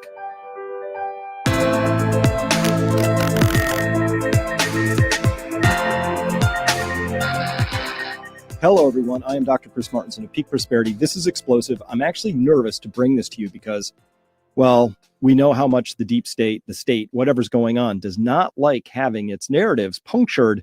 But obviously, there's a lot wrong with the Trump shooting. I'm going to show you rock solid evidence today, and I'm making this public. I've been chewing on this for a while. I don't have the complete analysis yet. We're going to need more people to weigh in on this, but let me show you what I've got. So we're going to start here. This is day 3 of the cover-up, as we're calling it. And by the way, this is July 18th. I'm going to dedicate this to my brother, John Peter Martinson. He died when he was 23, just a hole ripped out of my heart. And today's his birthday. So I have to make mention of that. So it's for you, John. I know he would have admired this work. And I'm doing this for you. And that's why I'm going to be proud and loud about this. There were 2 shooters. So let's reorient ourselves with the scene again. Let me get my drawing tool out, or my pointing tool. Okay, so first up, they tell us that the shooter was here. This is very accurately located on the roof off of the drain pipe, as we covered before. I'll show you that one more time. I just want to make sure we're all sharing the same orientation, because this is important, right? And we have 2 victims here. Comparator, who died, another guy who was very severely injured. He has life-altering injuries. And then another gentleman back here in the upper right part of the stand. I'm going to show you all this evidence, okay? So first up, we need to know where all the shots went, right? And I'm going to show you that the first 3 shots came from a very different weapon in a different location than the next string of shots that came out. It's either 5 or 6, depending on how you count. But you decide, listen, it couldn't be more clear how different they are. This is the picture from on the roof of, Crooks lying here dead. There's a little blood trailing down back here, but this allows us to locate him on the roof very, very accurately because of this raised seam metal roof. And now the story is that there's actually, you can't see it in this photo, but there's a 5-foot ladder here. Apparently he came up, would have come across, would have jumped down onto here, would have come up. Maybe that explains why his backpack, if that's what that is left there, came over to here.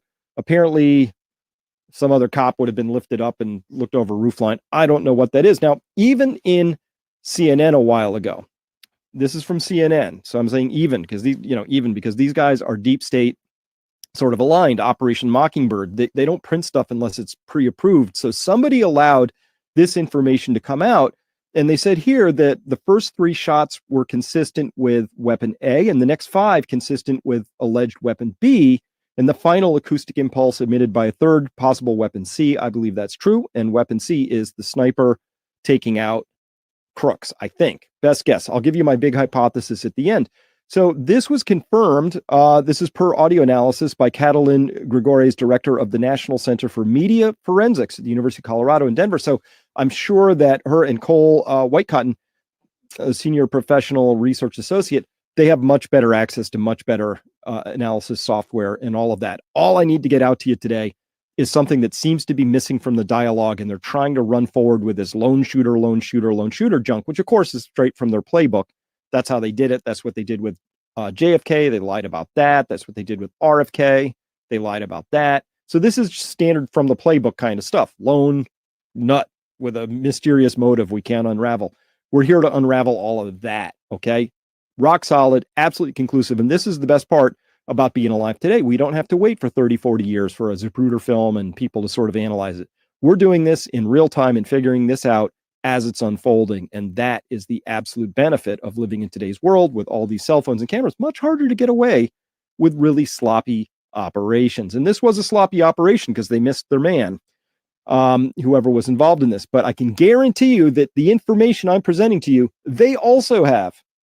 But somehow they're hiding it, which of course is par for the course with these particular crew of people. Okay, and they said audio analysis has confirmed the gunman was 360 to 390 feet, 3 feet away. Okay, according to another forensic expert, Robert Mayer. Yeah, we all end up in the same ballpark. I end up a little closer to 430 feet, but doesn't matter. All within the realm of analytical wiggle room. Okay, so this is we're going to analyze 2 separate audio streams today. This is the first one. This is taken from a microphone right in front of the podium. So you're going to hear 2 things, of course. You're going to hear a snap. Sounds very sharp sound. That's the supersonic crack of the bullet flying within, sending its supersonic shockwave to the microphone. Microphone picks it up like that. And then there's the report of the gun, which follows a little later, sounds like an echo. So it goes crack thump, crack thump. The crack thump is a well-known tool that snipers would use to estimate how far away somebody is that's shooting them. If there's a very long distance between the crack and the thump, that your shooter's very far away, because the bullet flies faster than the speed of sound. So the sound is the explosion of the gun. Boom! That starts traveling towards, the victim down there or whoever's downrange, but the bullet gets there first. And it gets there at supersonic velocity, which means faster than 1,100 feet per second, give or take the altitude and conditions. So if anything's traveling faster than the speed of sound, it has a sonic boom, crack, right? So that's what we're going to hear. You're going to hear first in this tape. First, you're going to hear 3 very clearly distinct crack thumps. And then things get a little confusing, right? It gets a little fast. And so how do you count and all of that? Whoever put this video together did the counting. Thank you for that. However, I think there's some room for interpretation here as well about that. So without any further ado, this is that Take a look at what happened.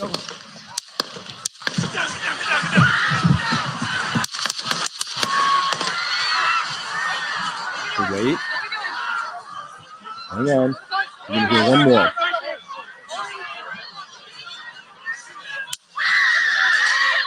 There it was.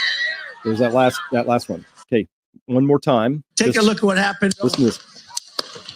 Can you hear that? That's 1, 2, 3. Okay. And then hard to unravel what's happening there because we have echoes. We've got them overstacking each other. So there's 2 supersonic cracks that come in, and later the thumps of the gun come in, the crack thumps. So it gets a little tricky to unravel. So let's do that and go there. Okay. First up, I want a big shout out to Mike Adams at Health Ranger. He was out with this within minutes for those first 3 shots. Clued me in to the idea that we really did need to take a look at the other one. So way to go, Mike. Thank you for picking that up and doing that. All right. This is the audio file. I pulled it into a program called Audacity, right, off of that video. And I find on here 9 separate shots, okay? So I find 3, then a grouping of 5, and then one last one out there. Number 9, I think, this is the sniper shot that would have, I think, looks like it took out Crooks just above the left eyebrow. If you want to go look at those, or, the gross pictures, right? Obviously, he's all bloody and dead. They have that close-up picture of his face, right? And you can actually see a hole right about here over the left eyebrow. So we have those first 3 shots, then we have the 5, and then that last one. I'm not going to worry about the last one as much, but we're going to have to look at these first sets very, very carefully here. So here is video number 1.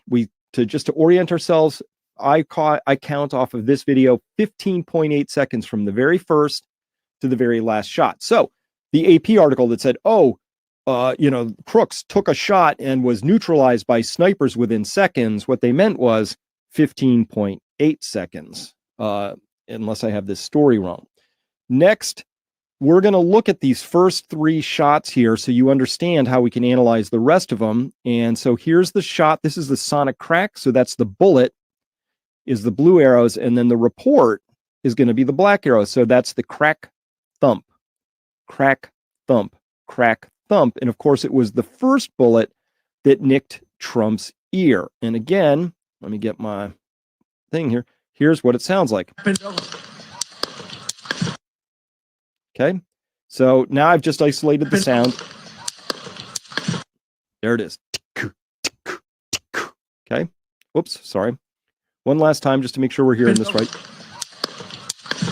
There's 0.22 seconds between the crack and the thump, and knowing a little bit about the type of the bullet that was used and the caliber of it and the air conditions and things like that, you can estimate the distance of the shooter and how far away the shooter was. So that 0.22 second gap between the crack and the thump is very important because it helps us identify that a gun is being shot from that distance. If there were any other lengths, like if we saw a crack thump,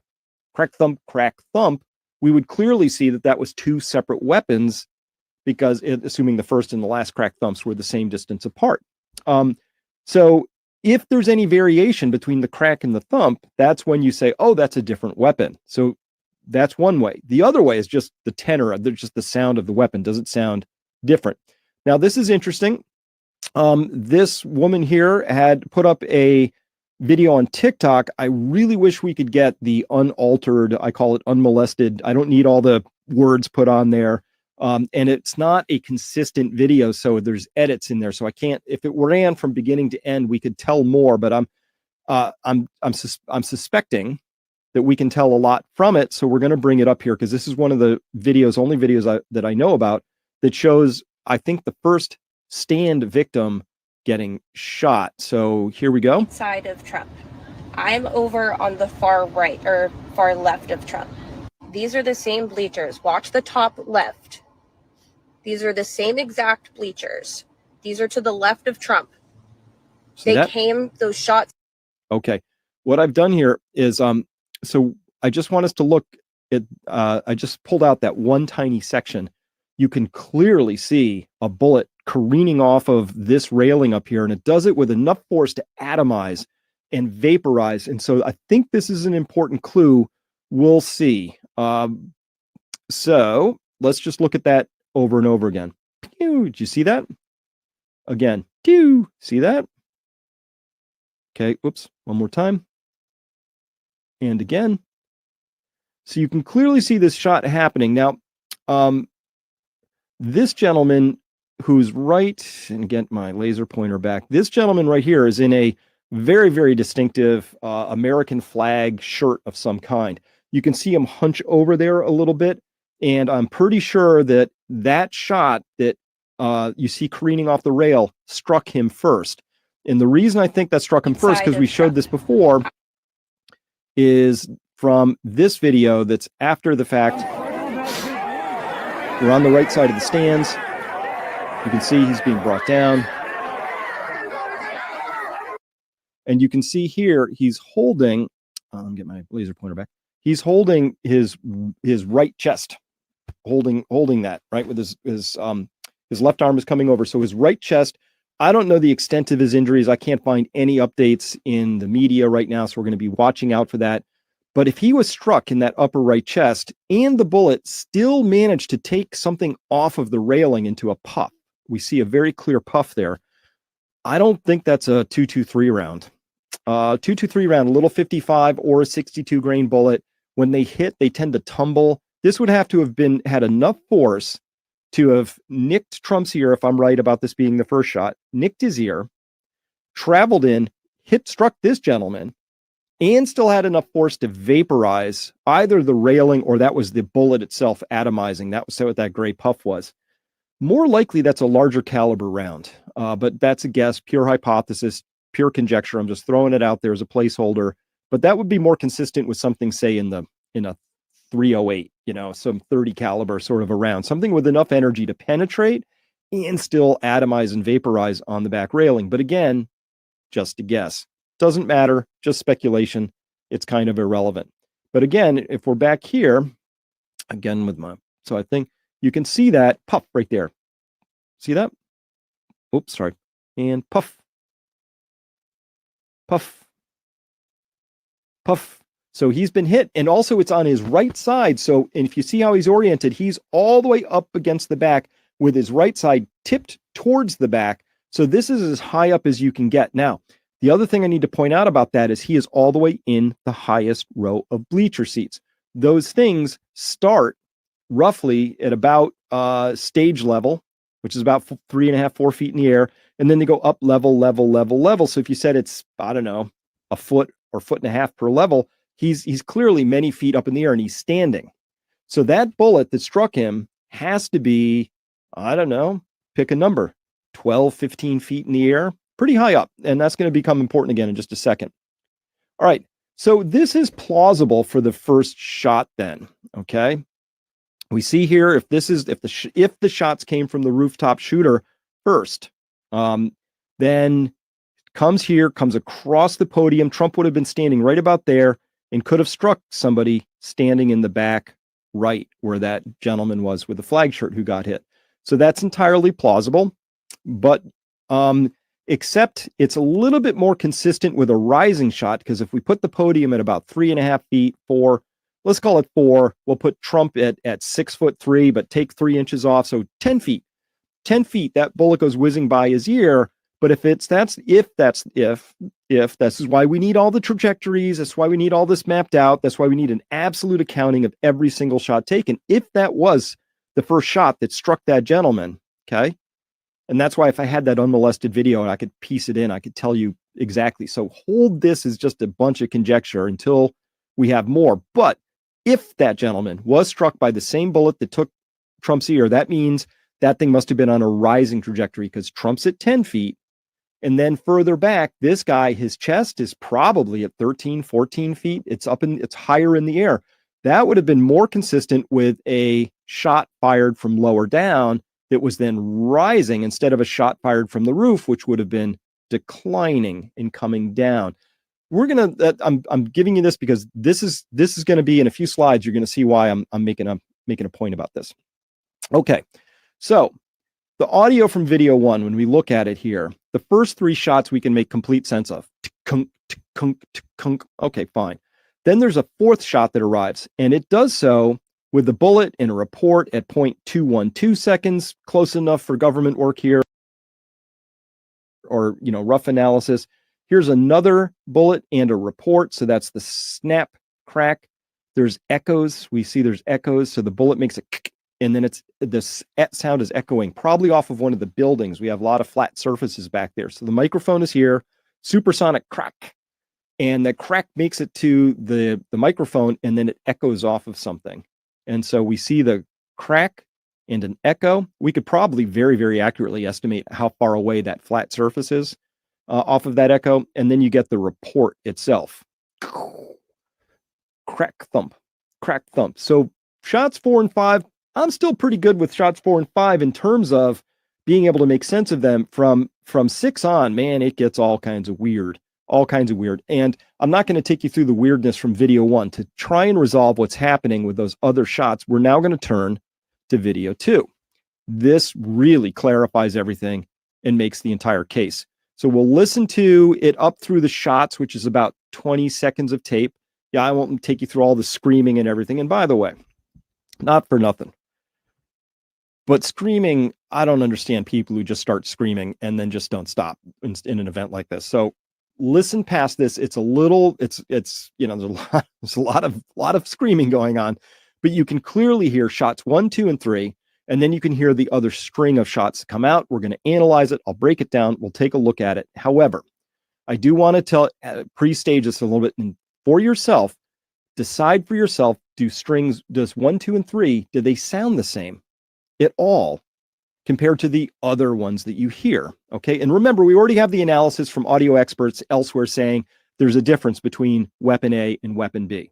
And I can show you that the rounds fired from weapon B were also aimed at the stage. Okay. So this is important. 2 weapons, one fires a string of 3, another fires a string of 5 or 6, depending on how we count, and off they go. And they were also out hitting the crowd and headed towards Trump. Okay. This is important because now we do not have a lone gunman anymore. Okay. So listen up. Here we go.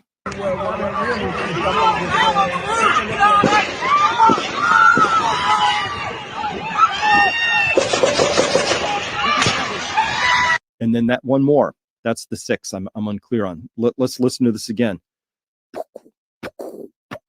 Muffled. And then, right? That's what I hear.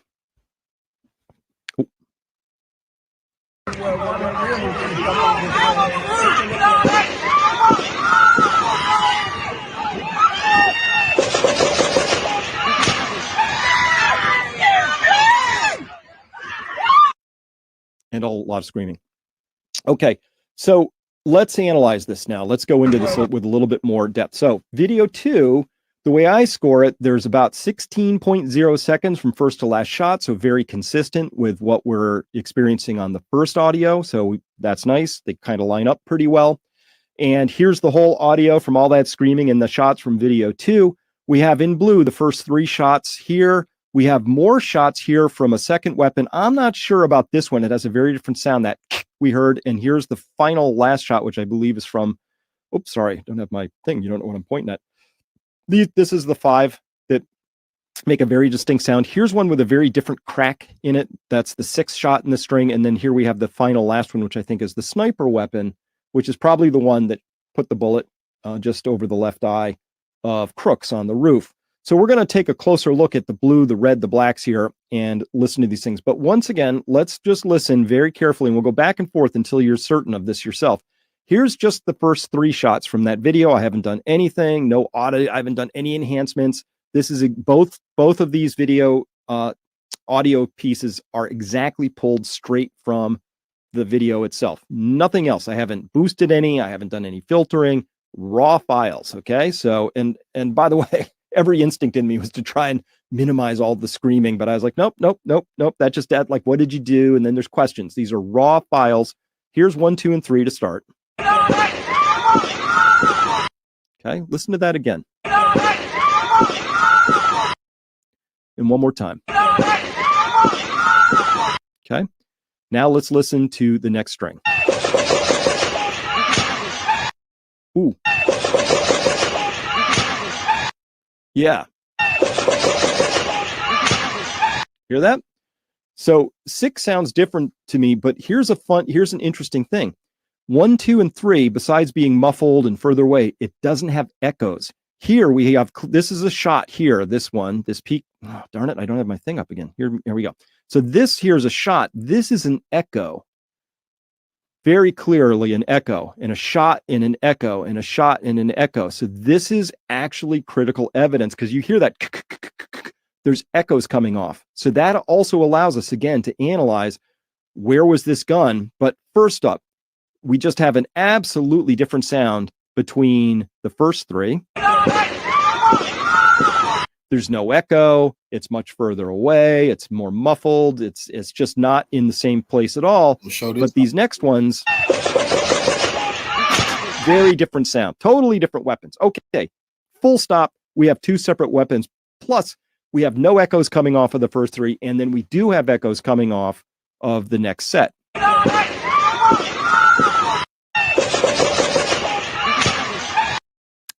And that last one, that's different. That's not the sniper shot.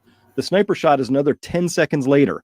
So I don't know what number 6 is here, but we're just going to bookmark it for now and go on. So audio analysis conducted by Nick tells us that if those next string of shots, those 1, 2, 3, 4, 5 are coming from shooter, who we're going to call shooter 2, because shooter 1 is sending off those muffled ones. Shooter 2 is very consistent. If somebody was on the roof firing something with a 223 round, those, and here's where audio 2 is recorded from. That we've isolated exactly where the person was standing. They were walking, so there's a little movement, but they were basically right here. The echoes we have is perfectly consistent with conditions, atmospheric conditions of the day, to have bounced off of this building, because that's what you need for an echo. You need a hard, flat surface to echo off of. So that's what we got. We have an echo that perfectly lines up with somebody being up there in shooter number 2 position. Now, here's where it gets a little weirder. So what I've done, and this is, I've taken the first timeline. This is the video number 1's audio, and I've lined it up with video number 2's audio. And for the most part, we're in pretty darn good shape, right? Here you can see, so this is the supersonic crack. So that's the crack of the bullet arriving. And I've lined that up with what I did. I just shifted the timelines to line up with, this is the report of the gun. So the 1, 2, 3, 4, 5 gun plus a 6, right? 1, 2, 3, 4, 5, 6. I've lined up that first blast of the gun with the arrival of the bullet so that it should be consistent, because if you have the explosion, the arrival of it downstream, they ought to line up, right? The timings ought to be the same. So sure enough, shot 1, no problemo, lines up perfectly. This is an echo up top there. Here's the echo down here for shot 1. The top bullet is echoing off of whatever it's echoing up there near the stage. And this is echoing probably off of that building surface we just showed you. So shot 1, 100%, we're good to go. Shot 2, same thing, lines up perfectly. It's got an echo right here. That's that little peak right there. And it's got an echo up top. Everything lines up. Shot 3, though, remember, this is 1, 2, 3, 4, 5. 1, 2, 3, 4, 5, 6. this one doesn't line up. This one is actually, this shot happens about 0.03 seconds earlier. There's not alignment. It should be right under this peak, but it's not, which means the shot happened 0.03 seconds. It took 0.03 seconds longer for that bullet to get downstream, right? To the microphone in front of the Trump platform there. What does that mean? Well, that means that it's somewhere between, depending on the caliber and maybe the caliber. I don't have any bullets here. I can't guarantee anything. Depending on a lot of things, the muzzle velocity of whatever this projectile was, and things like that. That 0.03 seconds, assuming it's 2,600 feet per second, that's how fast this thing's traveling. Could be 2,500, could be 3,000. I don't know what they're using, so you have to make some guesses. But it's further away. This implies the possibility that shots 1 and 2, those are fired by crooks, but somebody about 78 to 100 feet further away took shot 3. Then shots 4 and 5 line up again perfectly, but shot 6, hey, that's off the mark again by the same amount.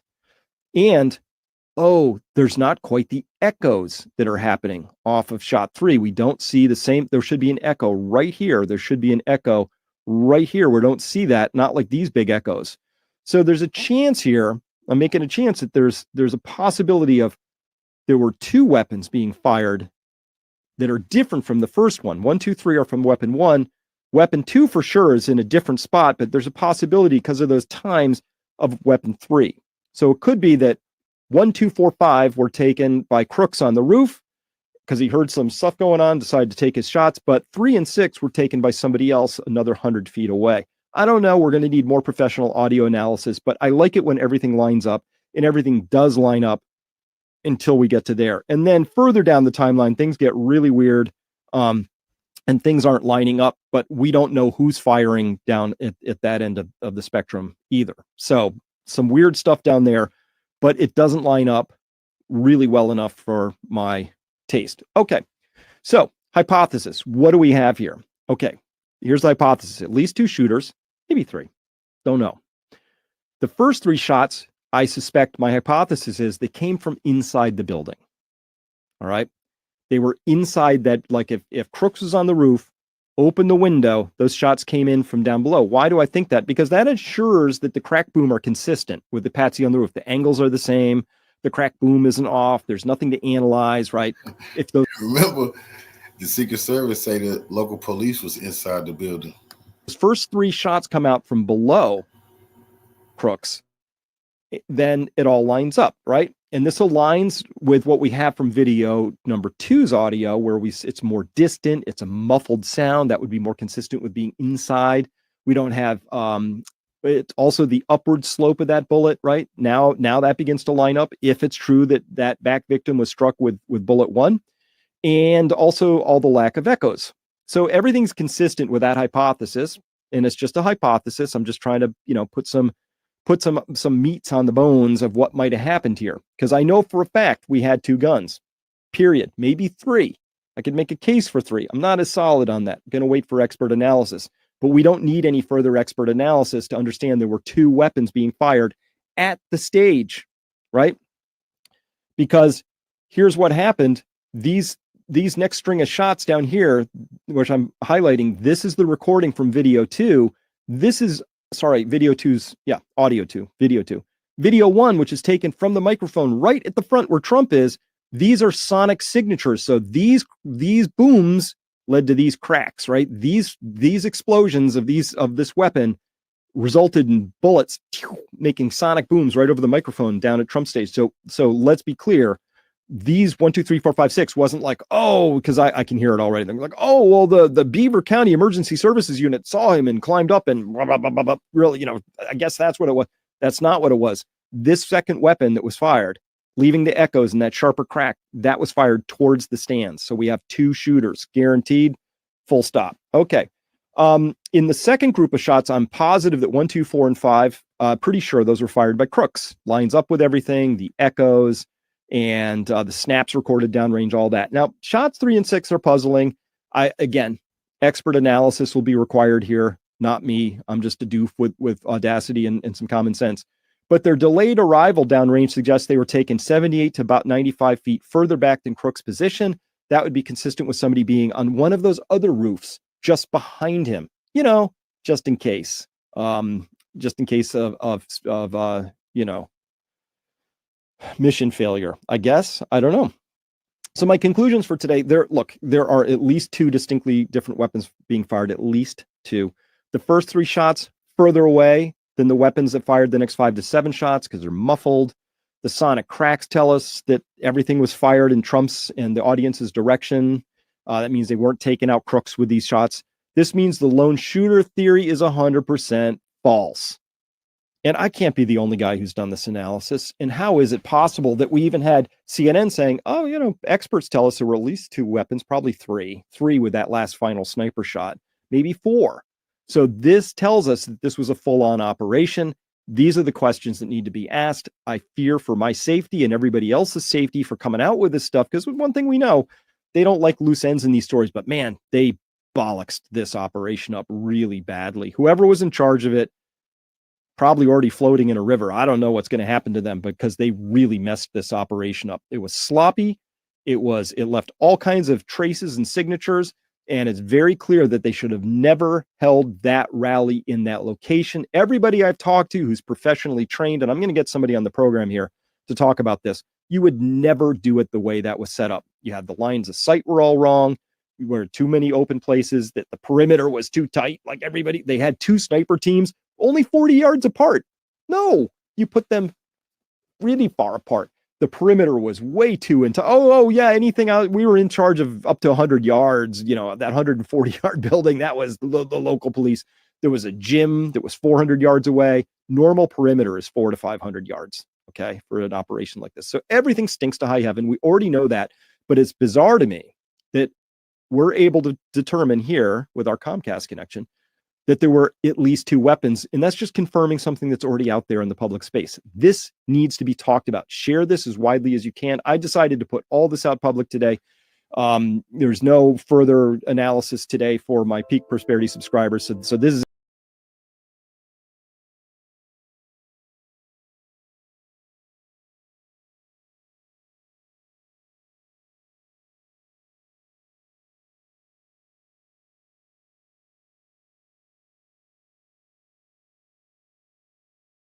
table with Mr. Larry Johnson and Scott Ritter, as most of us we don't need any introduction on this channel. However, I will remind those of you who don't know, Larry Johnson is a former CIA intel analyst, and you find the link to Larry already down below this live stream, Sonar 21. You go straight there and you see everything that you need to see of importance. And then you have also links to Mr. Scott Ritter, who is a former US Marine intelligence officer and also former United Nations Special Commission Weapons Inspector, scottritter.com. That's right, just that. Go down, all the links are already there, including the book me and Scott Ritter collaborated on. So proud of it. And Larry provided afterward. Yeah. Yep, and Mr. Larry Johnson did the afterward. Yeah. Welcome, gentlemen. Thank you so much for finding time. Yeah, glad to be here. I was going to encourage you to plug your book, you know, so it's good, you know, it's a nice historical record where you get to track what you and Scott talked about. And yeah, there he is. Plug it. I'll plug it. Thank you. No, actually, I would like to let me do my part. So this is, I'm not Jamaicano, like I say, but lately on my channel, when I record my solo videos, I said this to my audience. We still have a lot of people in this world who have absolutely no idea what's going on or what has been going on in Ukraine. And it's very hard sometimes to have those conversations and to explain to people. So maybe instead of having the family fights or divorces or other very difficult conversations, just please recommend them this book. If they cannot read because they don't have patience, then they can go and watch the interviews. And that's about it, right, Scott? I think that's the best idea. I concur with Anya completely.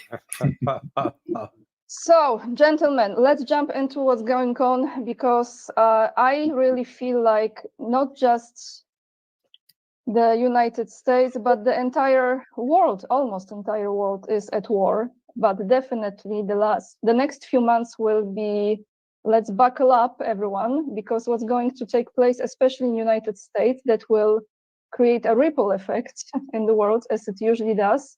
It's something to really be serious about and pay attention to. However, I was prepared with my questions, and then all of a sudden, of course, as I am on YouTube, I see this video, which was bringing up previously known as Twitter, now we have X, post from a Senator Josh Hawley, who just put this out about what took place on July 13th in the state of Pennsylvania. I don't have to explain to all of us. There was an assassination attempt on life of Donald Trump.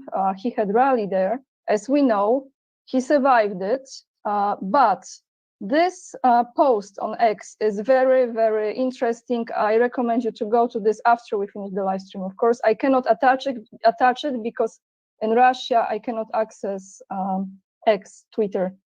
So he's writing to the DHS, which is the Department of Homeland Security, that he received many calls, information from whistleblowers who have direct knowledge of the event and approached his office. According to the allegations, the July 13th rally was considered to be a loose security event. For example, detention, if I mispronounce, canines were not used to monitor entry and detect threats in the usual manner. Individuals without proper designations were able to gain access to backstage area. Department personnel did not appropriately police the security buffer around the podium and were also not stationed at the regular intervals around the event security perimeter. Now, this is important part, and then I will ask my question. In addition, whistleblower allegations suggest the majority of DHS officials were not, in fact, United States Security Service agents, but instead drawn from the Department's Homeland Security Investigations, HSI. So everyone can go into this and look yourself. There's more details and questions that the senator is asking. I would like, my first question before I actually had this was this: who has ordered that? Maybe I stay with this question. In case of this unfoldment with the DHS, who has actually ordered that assassination? Who do you want to start? Want me to start? You, Larry. Well, let's step back first. This is, and Scott said the same thing. This was an utter failure by the Secret Service. So the question then is, what was the cause of this failure? Was it incompetence? Dereliction of duty, failure to be trained? That's on one side. Or was this part of a deliberate plan to try to have Donald Trump killed? I know that mentioned a Secret Service buddy I'll be interviewing here in about an hour and a half. When he was interviewed on Sunday, his initial remarks were, well, we shouldn't jump to conclusions and recognize this probably just was a failure of leadership and some poor training. When I talked to him Thursday night, he was going, man, this stinks. This stinks. Now, because there are too many things that happened that could be a coincidence, but I don't believe in coincidence. So the number one, for example, the regular Secret Service detail assigned to Donald Trump was pulled off. And it was pulled off because they were said, hey, you guys are tired, take a vacation. Excuse me. They then brought in this agent from Pittsburgh who's not very experienced, and they brought in other personnel, and they may have brought in Homeland Security folks. I don't doubt that if whistleblowers are telling Hawley that, I would believe them. But part of the advance work that a Secret Service team assigned to an event like this is supposed to do is do a 360-degree sweep of the perimeter, going out about 1,000 yards. They did not do the sweep of that particular building, set of buildings that were off to Donald Trump's right where the shot was taken from. They didn't do it. So they assigned that to the local police. Oh, you guys take care of it. Well, that's problem number one. Problem number two is we're now learning that there was a lot of information that there is a possible suspect out there in the crowd. And once you have a problem, protocol for Secret Service is pull the protectee off. Don't let him get out there in public and until you get the problem solved. Problem number three, no integrated communications. So you've got federal, state, and local police, and they should all be up on one channel where they can all call up and communicate, and you make sure the information is cycled back into the Tactical Operations Center, also known as the TOC. That didn't happen. Then how do you know who's friend and who's foe? Well, even in the war in Ukraine, we watch the Ukrainians are wearing blue armbands. They tie a blue ribbon around one of their arms, and the Russians tie a white ribbon around their arms. Why? So you make sure you don't shoot your buddies. Well, how do you know out in that environment that you're not, one of the questions that was raised, the possibility they were confused on whether this kid was a part of the local police. They failed to have a color of the day so that they could readily identify. I mean, it goes on and on and on. What the good news was, though, they did assign a second counter sniper team to the event. And that second counter sniper team, who really hasn't been photographed, we've got the photograph of the guys who, if you're looking at Donald Trump, they're up on the roof to the left, guy with the tripod. Turns out their field of vision was obscured by a tree. So they didn't have a direct field of vision. And then when the gunfire shots, they're ducking down and going for cover, which is like, dude, that's not your job's to stay on the rifle and keep shooting. But the other counter sniper team, who was to Donald Trump's left, and as you're looking at the stage, our right, they were up on that roof. They did have a direct line of sight. They did take the shot. They did kill it. So, yeah. So what does all this mean? The failures were at the management level, and so the question has to be asked: what was the management trying to get Donald Trump killed, or were they just absolutely incompetent? Scott, was it ordered? Wait. Go for it, buddy. I mean, I've been around the block a couple times. I've never worked with the Secret Service, so I can't claim to have intimate knowledge of Secret Service protocols. I've been on the periphery of Secret Service operations, and I will tell you that every time that happened, the Secret Service was large and in charge.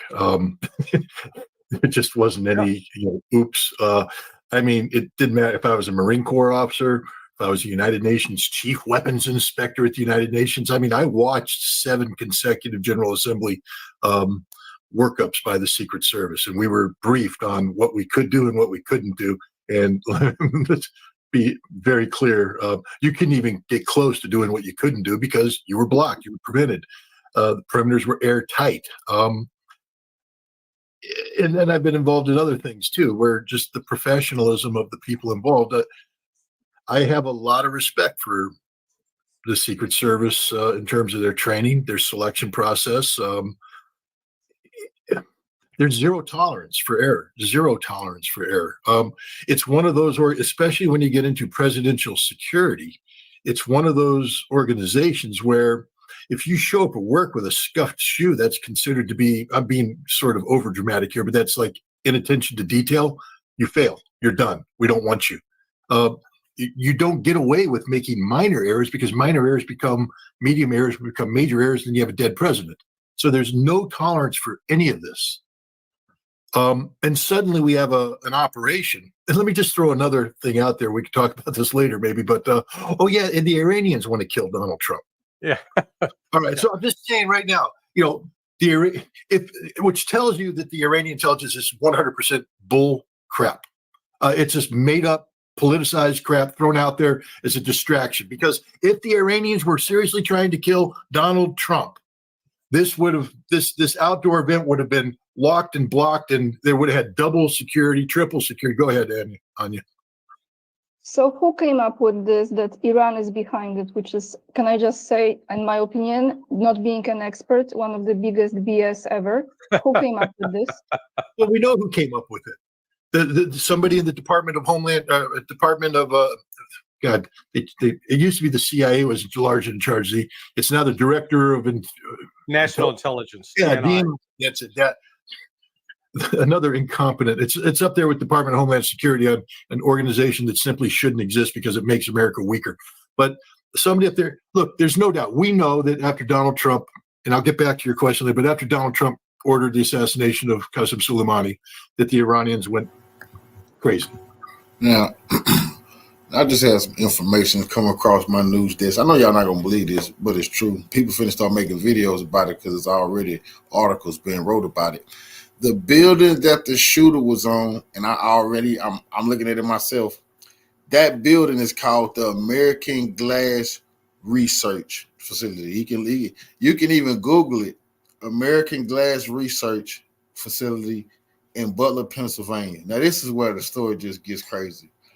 American Glass Research Facility in Butler, Pennsylvania is partially owned by BlackRock. Now imagine that. BlackRock owned the building that the shooter was on. It's a research facility, and they own it.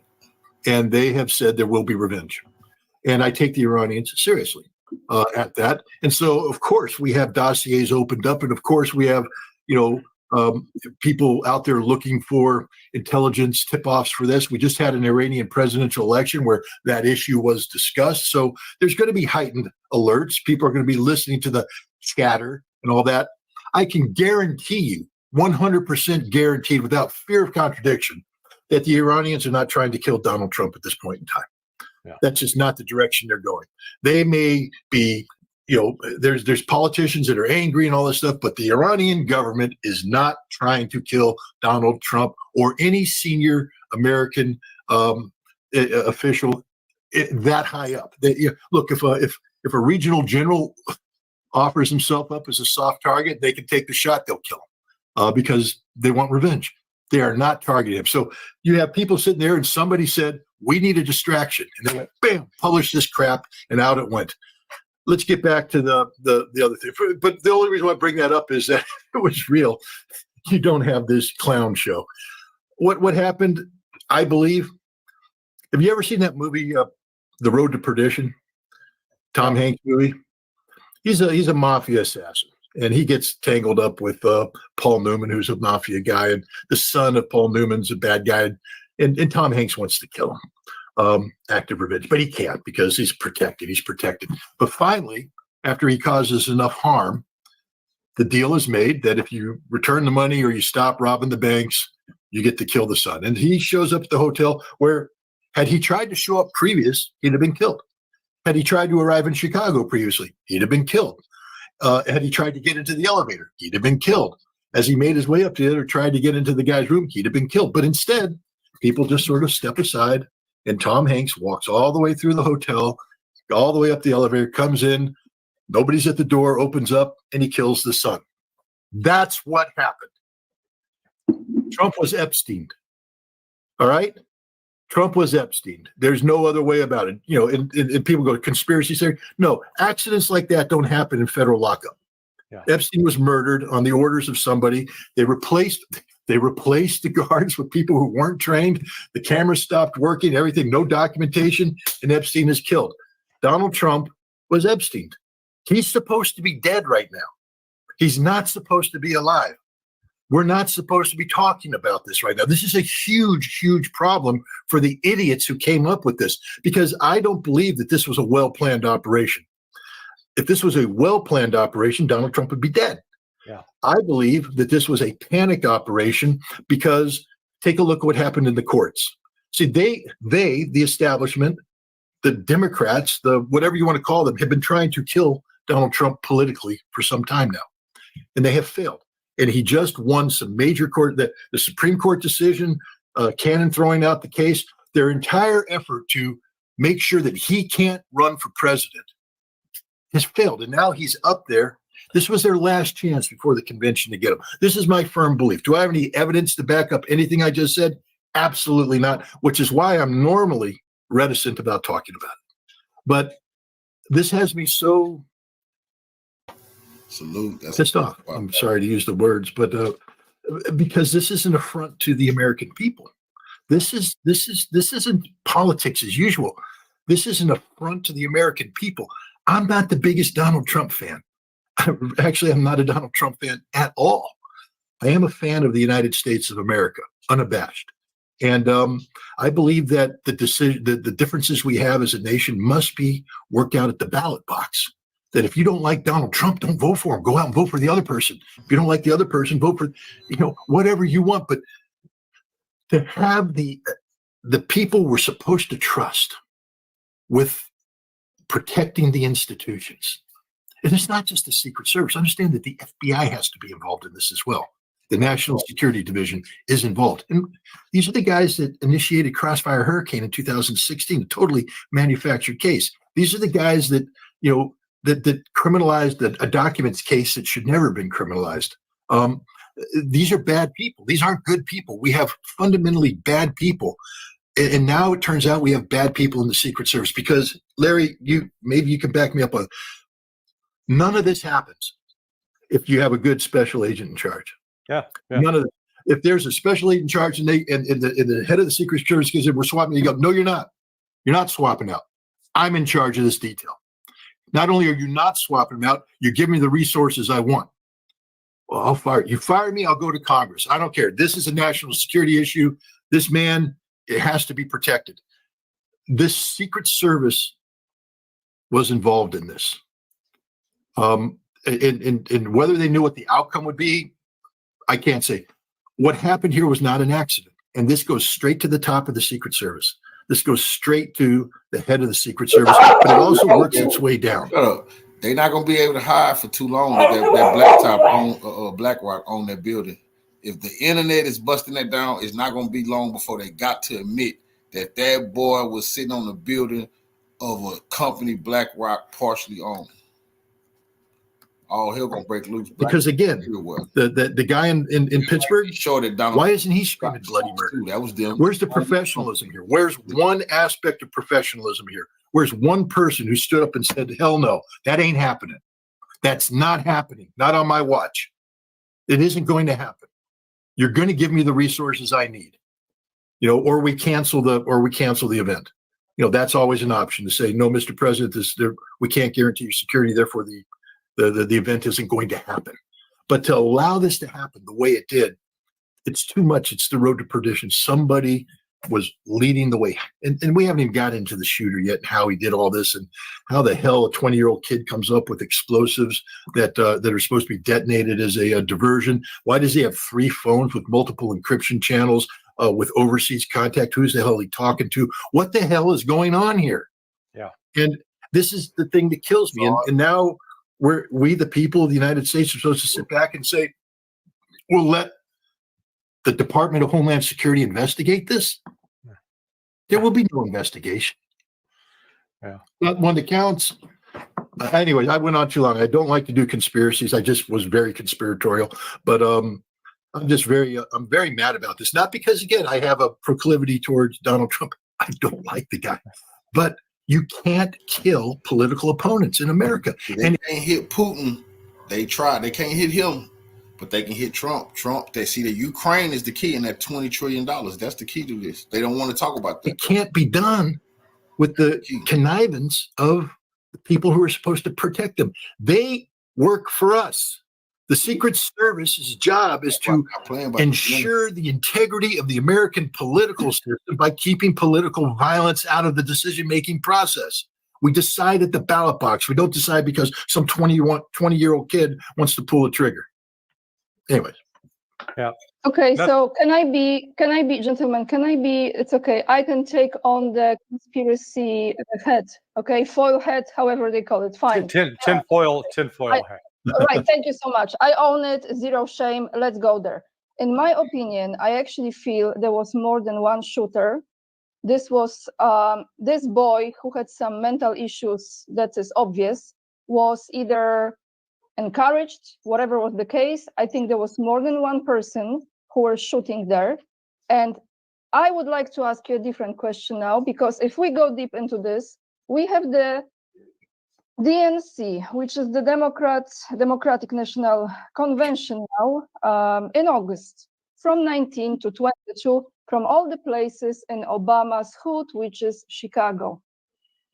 So I have a feeling that they're going to do something crazy, because I think those people who are doing this, they are not just after Trump.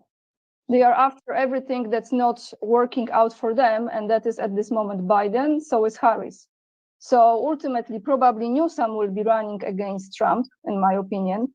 Do you consider, we don't wish this to anyone, I just say this is very important, this is just my crazy imagination, are they trying to pull off something there in this, during this event, DNC event? No, I don't think so. They're working to get rid of Joe Biden this weekend. Okay, that's the word here in the United States. Let me return to this concept of the second shooter. I disagree with it for this reason.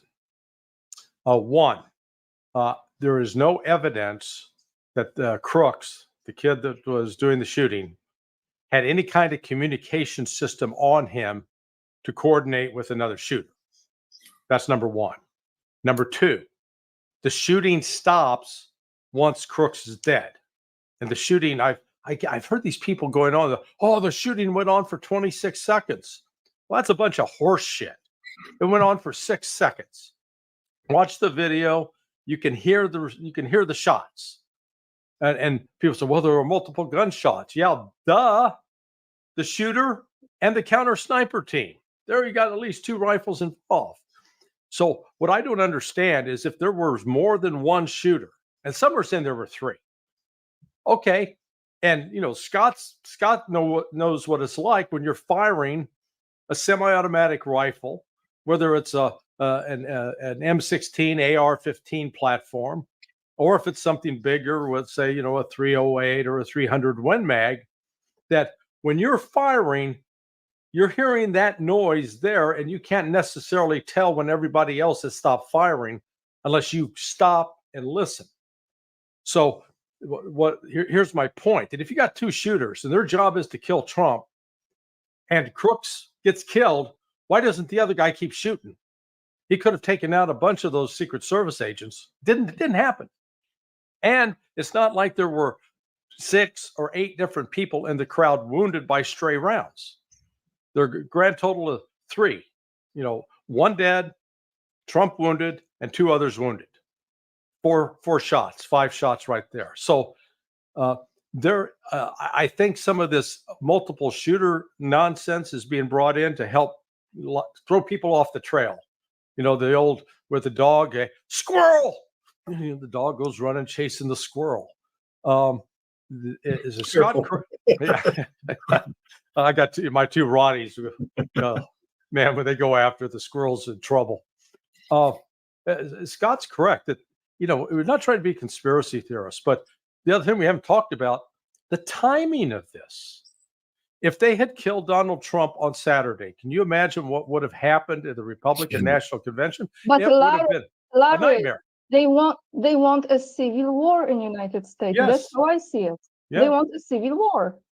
Yeah, and so as Scott knows and has said before too, this all plans, the best developed plans that you have, war plans, whatever.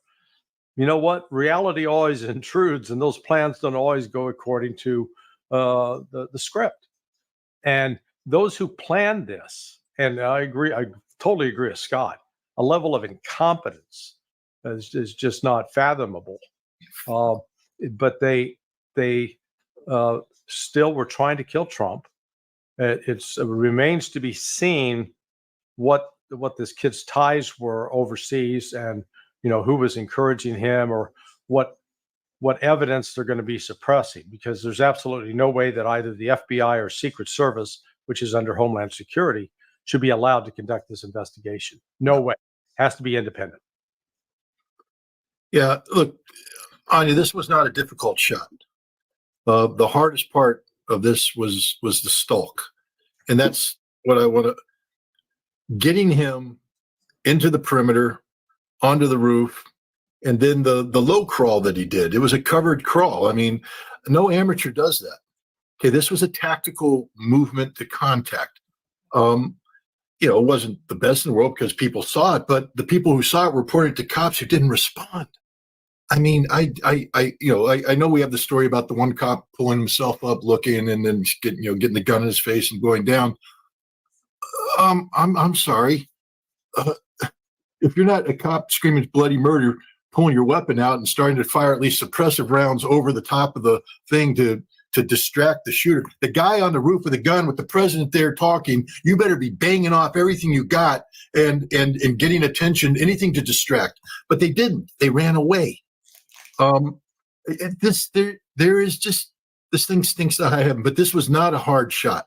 I know there's people out there talking about wind gate, 125 meters, the bullet don't move. Okay. Not that much. If this kid, I know he couldn't make the high school shooting team and all that kind of stuff, but you give me a day with him and I teach him the basics of just a sling and get him just to snap in a little bit and then cycle off rounds. He had a headshot. He had a clean headshot. The president should be dead. There's no doubt about it. This should have been a successful assassination. Little did he know that the president was, going to sit there and angle his head the one way, the only way. There's no other angle of his head that could have been made to walk out of this alive. This was literally a one in, I don't know what the odds would be, but it's just impossible to replicate. You could try and replicate what the president did, and you're going to 99.999999999 times you're going to have pink mist. The president's going to be dead. The president walked away with a, as somebody called it, an ear boo boo. But the point is, this should have, he should be dead. There was more competence shown by the assassin and the assassin's team, if there is one, and I believe there is, than was shown by and here's the thing. At what point in time do we have to stop talking about the incompetence of the Secret Service and start talking about actually the competence of the plan? Because no matter what we say, the president should be dead. The plan should have worked. We should be talking about, cities burning right now. We're not, thank goodness. But what happened on Saturday, more and more, was not incompetence. It was a plan that should have worked. What happened on Saturday was that a shooter got in position and took what, 5 shots, Larry? 5 shots? Was that what? Yeah, I think it's 5 maximum. 5 maximum. 3 to 5 shots at the president, one of which should have been a killing blow.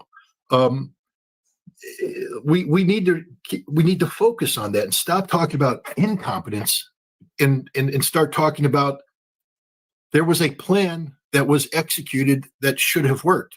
And it didn't fail because of any of the shortcomings of the planners, including the counter sniper team, which, whether it wanted to be or not, was part of the plan, because they immediately took out the witness. Boom, he's dead. You have to do that. I'm not condemning those guys. That's what you got to do. The guy has a gun. He's laid down fire. He has to die. But now he's dead, which effectively prevents him from being interrogated. This was a well-executed assassination. It just, the president moved his head at the wrong time. Couldn't predict it. Yeah. So by the grace of God. Yes. Yeah. I mean, and I'm not religious, but the last thing I am is religious, but I have to sit there and go, what the hell happened there? Because he shouldn't be there. The president shouldn't be there. My old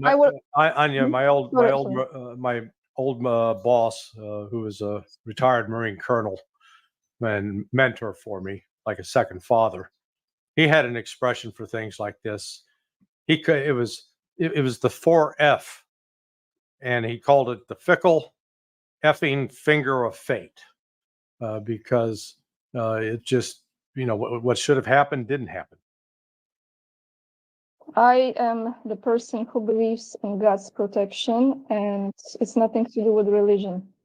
I just believe in God, and I believe in this field of protection. So I think we will talk about the event in August in Chicago in the near future, because it's still ahead of us and a lot of things can change. But I want to stay with Trump for a moment, because I came across two information. The first one is that Zelensky and Trump are likely to have a phone call apparently today. I don't know if this happened already or it hasn't. So I would like to know what you think about this. And the second one is about Netanyahu, who is coming to visit the United States July 24th. So Benjamin Netanyahu apparently is very, very eager to meet with Donald Trump during his visit. And I would also like to ask your thoughts on that. Well, let's start with Netanyahu. I saw a news item last night that he's postponed the trip to the United States because of the Houthis launched a drone into Tel Aviv that hit about a block from the U.S. embassy, and it killed at least one person. So that's helped penetrate this bubble of security that the Israelis think they have around themselves, and the Houthis pulled that off. So if that's true, he won't show up. If he does show up, yeah, I'd expect him fully to meet with Donald Trump. He likes Trump. Trump's the one who brought the U.S. embassy back to Jerusalem, and overturning all the other presidents who had promised to do so and failed to do so.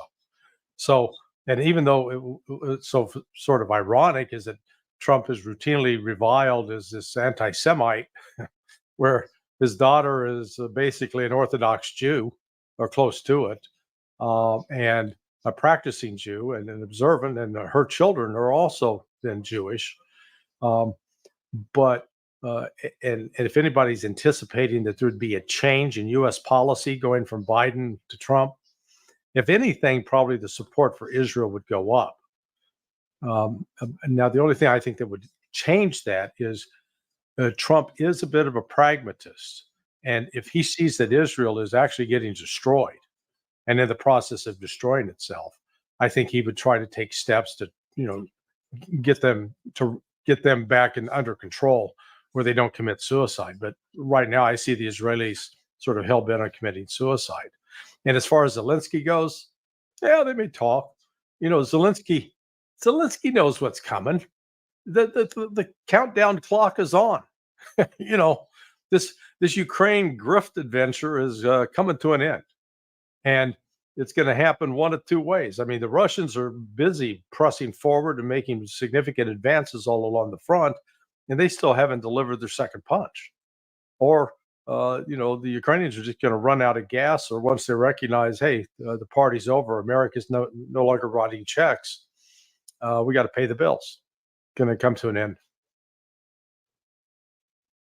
Yeah, I'll go reverse order. I'll start with the Zelensky-Trump call. Who cares? Donald Trump's not president. There's a lot of time between now and if he wins the election, when he will be president. And in that is the coldest part of winter, where Ukraine just isn't going to do well. The Ukrainian army is suffering a brigade's worth of casualties a day. They can't replace them. They lose a brigade, they get a battalion. This is unsustainable. Donald Trump and Zelensky talk all they want. There's only one voice that counts anymore in any of this, and that's Vladimir Putin's voice. And and again, Donald Trump's hubris. Again, Larry, you've been in the business of. I don't claim to be an expert. I took a couple courses. The FBI ran me through one of these body language courses as a weapons inspector because they thought they could teach me how to see how the Iraqis lie. I know how to tell how the Iraqis lie by doing deep forensic analysis into the data that they provide. But I was supposed to sit there and look them in the eyes and do some sort of Robert De Niro, instant lie detector test. But body language is very telling. And just take a look at what happened in Helsinki when Donald Trump did meet with Vladimir Putin, and look at the two of them coming out of their meeting as they approached the stage. And you tell me who was the alpha and who was the beta. And I could just tell you that Vladimir Putin was not the beta. He was the alpha, totally in charge, totally confident, no issue. Donald Trump was second guessing, and because he can't deal with Vladimir Putin. Vladimir Putin is 400 times smarter than he is, and much more sure about where he stands with his own team. And if anything, Putin's become even more confident about Russia's capabilities. If Donald Trump thinks he can pick up the phone call and through sheer force of what personality, he doesn't know Vladimir Putin. He can say, I met him, I know him. You don't know Vladimir Putin. I would say probably nobody knows Vladimir Putin. Because he holds his cards very tight. No American knows Vladimir Putin. Oliver Stone might have the best insight because he shared some intimate moments during the interview. But other than that, what American spends time with Vladimir Putin? How do you know what goes on inside him? Do you know how he reacts outside of his official persona? We don't know anything about this guy. Big failing of the CIA, by the way. But Trump is just living in la-la land if he thinks that he's going to pick up the phone and solve this problem. Ukraine is going to be solved the way that Russia wants it to be solved. There might be several variations of the theme. Russia might sit there and work out some nuances to a deal with Trump or somebody else, because at the end of the day, it is in Russia's interest to bring this conflict to an end, only if their objectives are met. So it doesn't matter that Trump talks his own. It's irrelevant. Trump can sit there. He said, if Putin doesn't deal, I will open up the treasury. No, you won't, Donald. No, you won't. Yeah. This is probably the problem with Trump. His mouth is writing checks the American body can't cash. Okay, we can't do anything to reverse course, and it's Donald Trump's ignorance and hubris and narcissism that makes him think it can. I don't know what he's going to tell Zelensky, but if Zelensky has any advisors around him that are smart, they say don't. I would say don't talk to Donald Trump. He's not the president of the United States. You have one chance of survival, and that's to get the current administration to work with your European allies to cut the best deal possible. That's it. That's it. Other than that, if you continue to believe that you can hold out for a Trump presidency, if you think you're going to be relevant into a Trump presidency, there's really nothing to talk about. So it's lunacy and hubris on both parts. It's irrelevant. Vladimir Putin doesn't really care, my personal belief, about a Trump-Zelensky phone call because it's irrelevant. It changes nothing. It doesn't move the needle. The needle is moved by Russian soldiers on the front lines who are doing their job. The needle is moved by Ukrainian defenders on the front lines who are doing their job. How those two interact is what determines this. And right now it's the Russians prevailing because they got more, they're better, and they've got better backup. They have better economy, better political leadership. The whole package is a much better package than the Ukrainian package. That's what's going to decide, not stupid words told by a wannabe. Never mind, I just won't say anything, but they don't care. On Israel, I think Larry hit on something that was very important. First of all, anybody who thinks that a Trump administration would be any less enthusiastic about supporting Israel than the Biden administration is wrong. It'll be more. They'll double down. They'll do more.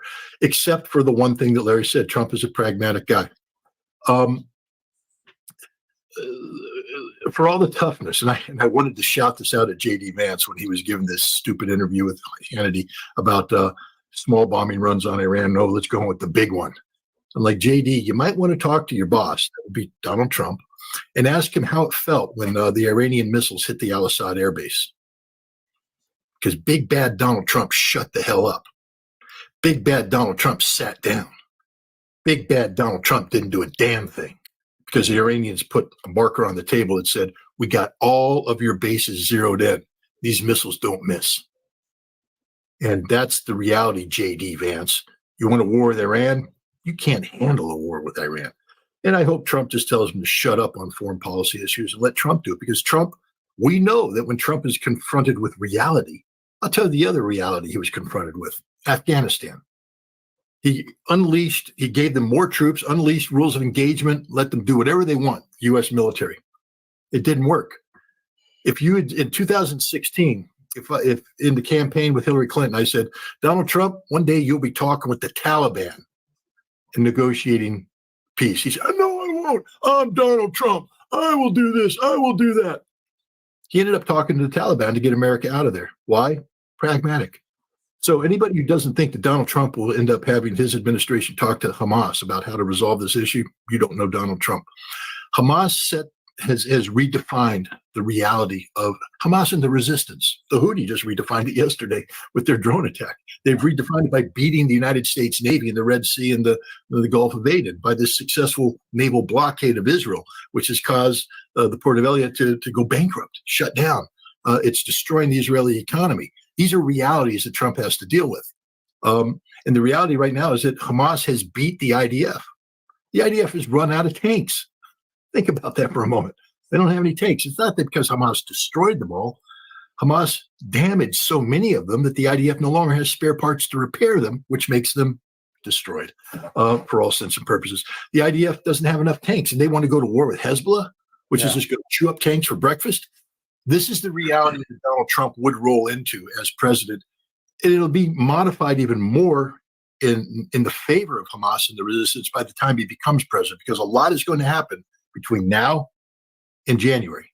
And it ain't going to be good for Israel. None of it's going to be good for Israel. And so when Donald Trump comes in order to save Israel, and personally, I don't believe Israel can be saved at this point, but at least to stop the immediate bleeding out, Donald Trump he gave a very telling interview recently where he talked about that there needs to be peace negotiations, but he said one side doesn't want to negotiate. And it wasn't the Palestinian side, it was the Israelis. He said, how can you negotiate if one side doesn't want? So his challenge will be to get Israel to the negotiating table. And I think that's what you're going to see the Trump administration focus on, is how to get Israel to the negotiating table if indeed this problem hasn't been resolved, because Israel's in a lot of trouble, in a whole bunch of trouble right now. It's only going to get worse.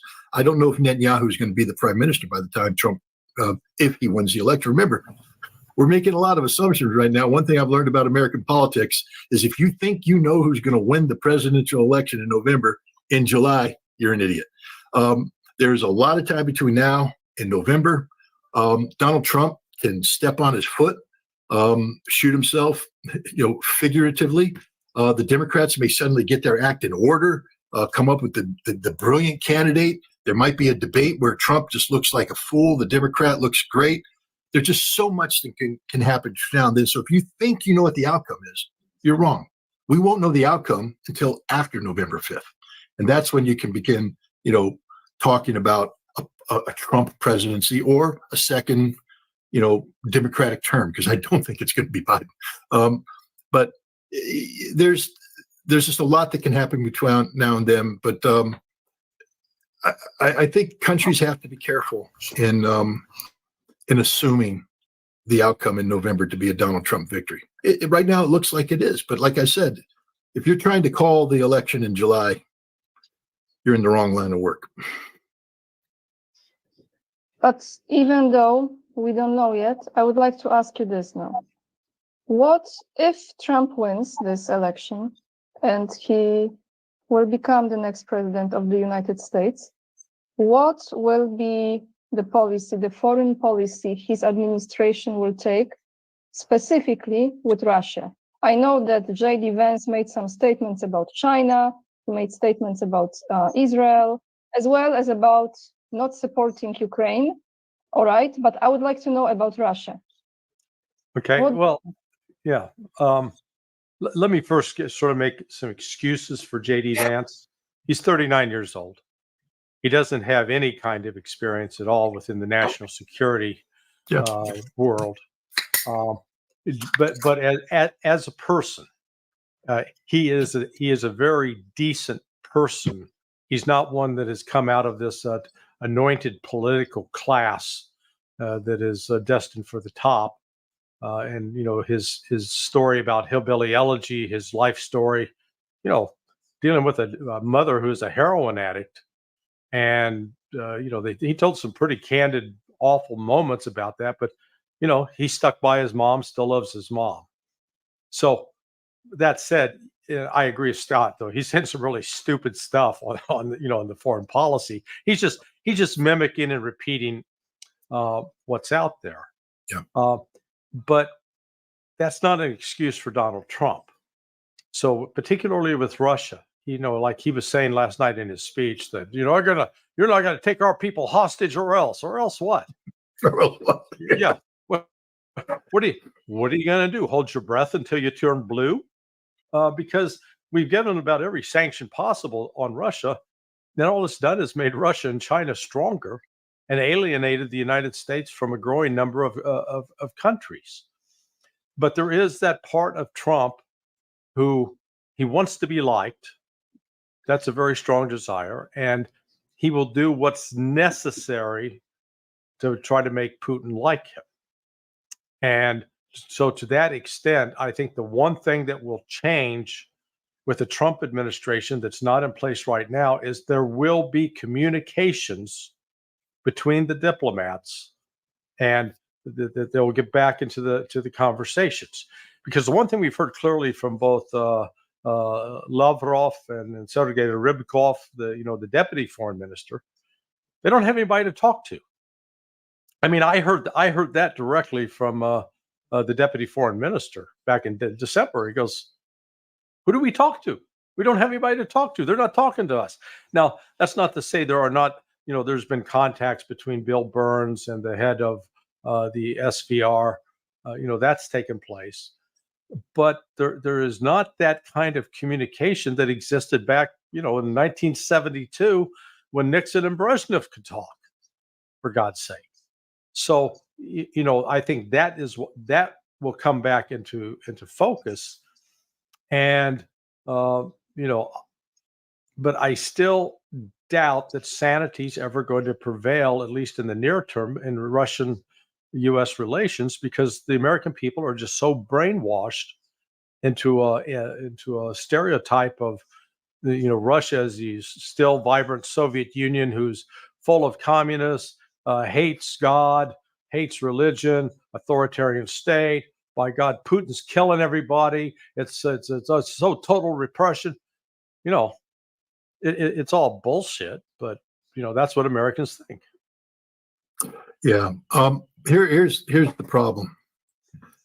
One of the things that makes Donald Trump attractive in the United States, it makes J.D. Vance attractive, is that they're not of the establishment. They're of a different kind of establishment, but not the political establishment. Right. Which is cool, especially if you're somebody who says, I want the deep state, the establishment, the blob, whatever we want to call this thing, broken up and done away with. These are attractive, but here's the problem. Let's say Donald Trump becomes president. Who is he going to pick as his Secretary of State? Because the entire bench comes from the deep state. Who is he going to pick as his Secretary of Defense? Because the entire bench comes from the deep state. Donald Trump doesn't have. Go ahead. Would you ever, how many people are always mentioning this, and we talk about this, but would you ever consider to be in this position? If you would ever be offered this position, would you take it or not? No, I mean, first of all, I won't be offered, so it's unrealistic. I have a criminal record. I mean, I'm innocent. Doesn't matter. I'm a convicted felon. I guess if we put a convicted felon in the White House, maybe we can. Maybe we can take it. But no, I mean, I would much rather be in a position where I advised informally than, because here's the problem. You're being set up to fail because it's a huge institution.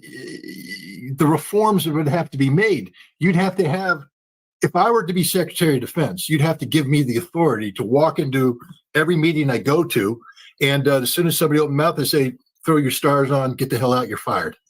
You're fired, you're fired, you're fired, you're fired, you're fired, you're fired," and basically decimate the senior ranks, because we have a military that's fundamentally broken. You'd have to retrain the entire military. And I'd get in trouble with the courts because I'd do things like desegregate combat units. No women in combat units. I'm sorry. I want maximum lethality if I'm going to be doing this. I want to make sure that when my battalions engage, I kill more of the enemy than they kill of me. I reduce my casualty rates. I increase their casualty rates. You can't do that. Our military is fundamentally broken. So I wouldn't do it, because I'm 63 years old and I want to spend time with my family and not die of a heart attack.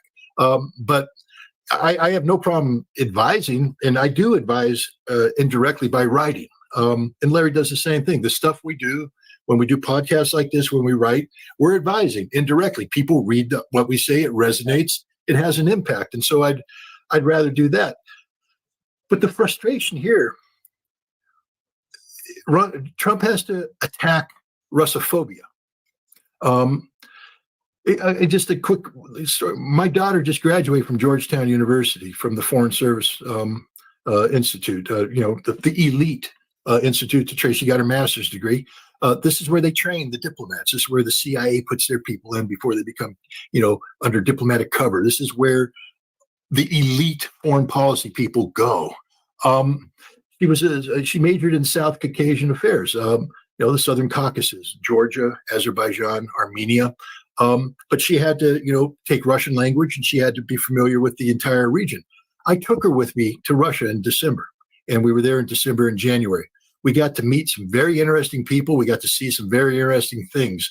One of the people she met, she got to meet the big four in Chechnya, the big four, Abdi Aladanov, Lord, Adam Delikanov, and Ramzan Kadyrov, and have substantive discussions with all four of them. She comes back to Georgetown, which is supposed to be a place of, academic, encouraging an open mind and all that stuff. What should have happened is the moment her academic advisors found out where she went, she should have been called in to a board of their best scholars and their best students, and they said, brief us. We want to debrief you. We want to learn. What did you see? Not because they love Russia, but they want to know about it. Back when I was doing the Russia stuff during the Cold War, we didn't love Russia, but man, if somebody went off and saw, tell me about it. Educate me. What were they thinking? What were they like? Tell me everything you can about this.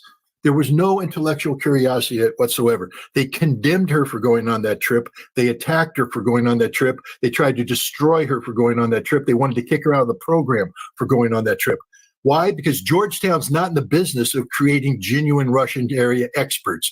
Georgetown's in the business of rubber stamping the establishment position on everything. And that's what is going to be backing Donald Trump up. Who is he going to turn to? Who's going to staff the State Department? It's not just the Secretary of State. I've met with Anatoly Antonov, the ambassador, many times, and he said this over and over again. No one's talking, just like Larry said, no one's talking. There used to be phone books. When I was doing the Soviet Union, you could go to the State Department or go to the CIA, the SOVA, go anywhere where they had interaction with the Soviets. And the phone books, they had all these positions down to, the person responsible for calculating cabbage production. And that person responsible for calculating cabbage production had a point of contact in the Soviet Union. They could call up and say, "Hey, how's the cabbage production going?" and get the information. Or the Soviet had a question about "Hey, tell me about automobile production rates. We got a question about that." I'm briefing my guy. "Well, I can't tell you everything because it might be sensitive, but here's a hint. This is what you can read." There's talking going on, all sorts of talking going on. Today, there's nothing. Not only that, when you go to the phone books, all these positions are empty because they're not talking, so they're not being filled.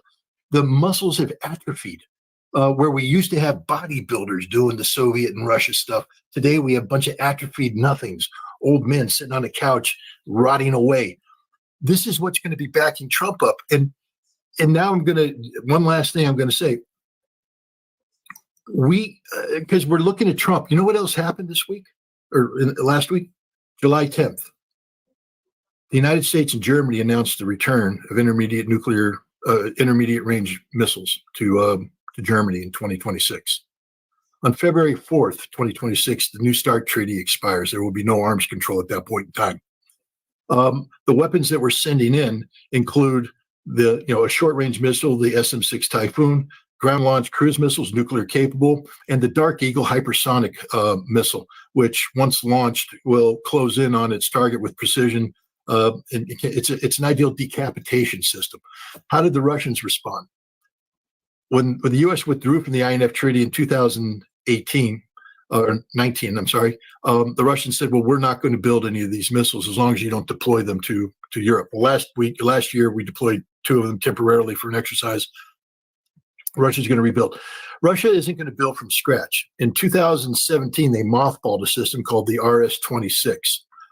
It's basically a two-stage version of the three-stage YARS missile, which is in production today, a road mobile missile, a lot like the SS-20 that started this thing, INF thing, back in the late 1970s.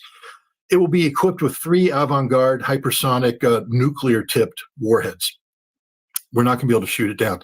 The Russians can put the RS-26 into production today, right now. In Vodkinsk, where I worked for 2 years, right now they can begin serial production of the RS-26.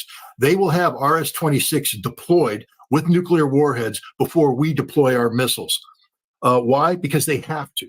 Because the missiles that we're going to deploy in 2026 are regime change missiles, missiles that can decapitate leadership. So Russia's going to go on a hair trigger alert with new road mobile missiles that can destroy all of Europe. Guys, 2026 could be the year where it all ends, regardless of whom we elect, because we don't have the skill set anymore to negotiate arms control or negotiate anything with the Russians. I don't know what Donald Trump thinks he's going to accomplish by picking up the phone. Putin's not going to listen. There needs to be, we need a team of players. Biden doesn't have a team. He has a bunch of Russophobic, ignorant people. Trump doesn't have a team either. They're Russophobic. J.D. Vance says what he says about Ukraine, not because he likes Russia, not because he knows anything about Russia, but because he's just tired of throwing money away in a losing cause. But to fix the problems with Russia, it's systemic in nature, and we don't have the team anymore. Georgetown will not grow the team. They won't grow the team. This is what scares me, not who's going to be president, but what's going to happen regardless of who's president in 2026. That scares me to death. Yeah, let me just say, I think, Scott, the story about your daughter is important to get out there. And I understand why you're not really keen on, No, I talked to her yesterday, and she gave me permission to talk about it. Oh, because okay, it is cool. an important story. Yeah, that's why I talked about it. Good God, because the Georgetown School of Foreign Service, as Scott rightly notes, is, you got that, and you got the Kennedy School at Harvard. Those are like the two. That's number one and number two, and maybe Tufts Fletcher School would come in at like 3 or 4. The fact that you'd have someone with his daughter, with her expertise, with what she's seen, with how she can compare and contrast, and that an educational institution not only is not interested in what she has to say, but then actively works to try to punish her for getting educated. Yeah, I mean, that encapsulates right there the problem with America. That's why this thing's not going to turn around anytime soon. And that, as Scott correctly notes, we're entering a danger zone. Because remember, it was Donald Trump who pulled out of the INF agreement. And he didn't have enough sense to tell, John Bolton and Mike Pompeo to go screw off. No, we're not going to do that. That's going to hurt America. He went along with it. And, maybe he can turn around and change it. But the thing I fear right now is that these international events that are unfolding in Ukraine and in Israel and in Gaza, West Bank, southern Lebanon, they are out of control of the United States. And I don't see a scenario in which either Ukraine's going to be winning and they're going to have lots of good news coming out of Ukraine, and the same in Israel. There's, oh man, things are swell in Israel. They're crushing the Palestinians. The world is lining up behind, that's not going to happen. So what's going to come out of those two countries are greater demands, perhaps for the United States to get involved to do something, or it's going to definitely be very bad news for the Biden administration. And I agree with Scott about trying to make predictions, here at the end of July about what would take place in November. But that said, I do not see any string of positive news coming out of either Ukraine or the Middle East that's going to help Biden. I think it's going to hurt Biden, and it's going to be the kind of thing that Trump and Vance will play off of that'll be politically advantageous to them. But at this very time when you got this chaos internationally, that in the past, the United States could intervene and exercise maybe some judgment. We're completely lost. We have no adults in the room anywhere on the Democrat or Republican side. Thank you. But do we have time for one more question before we end this? Larry's the guy with. Yes. Yeah. Okay. I really want to go to this because this is about, before I read this, as many of you know, Prime Minister of Hungary, Viktor Orban, very recently made a tour. And his tour has started with Ukraine, with Zelensky. Then he went to Moscow, he met with Putin. Then he went to China, he met with Xi Jinping. And then actually he met with Donald Trump. So I came across this on TASS this morning. And Erdogan. Yes. And Yes. Erdogan. He had a conversation. Right. I'm sorry, yes. So this is what Viktor Orban said, I think today, if not yesterday, he said this. It is a general observation that the intensity of the military conflict will radically escalate in the near future. I personally witnessed that the warring parties are determined to involve themselves deeper into the conflict, and neither of them would like to make initiatives for a ceasefire or peace negotiations. Therefore, we can assume that tensions will not decrease and the parties will not start searching for a way out of the conflict without significant external involvement. So this will be my last question or topic for today's live stream. Do you agree with his statements? Well, I'll go first. First of all, let's just reflect on what you just said here. He met with Zelensky. If you're talking about Ukraine, that's the guy to meet with. He met with Putin. Right there, those are the two. He met with Xi Jinping. Please understand, people. He's not meeting with Professor Schmuckatelli, a general retired, dirtball, and some wannabe third-rate politician. He's meeting with the principals. He spoke with Erdogan, who has positioned himself to be a regional mediator for this conflict. And then he came and he spoke with Donald Trump. You don't have a better team than that. So this has to be taken seriously. These are serious conversations about one of the most serious topics out there. So if you're dismissive of Viktor Orban right now, you're an idiot. Strictly speaking, you're 100% an idiot. Now, having said that, Russia's not going to let any outside party dictate the outcome of this conflict. This conflict will be dictated on terms that are set by Russia. Russia is willing to manipulate outside parties to get them to align willingly or unwillingly with the Russian objectives. And I think a lot of what was going on with Orban was the Russians went along with it because, frankly speaking, listen to the conditions they set. They're not reachable. No outside negotiator can reach those. Russia will have to destroy Ukraine, and that's what Russia's in the process of doing.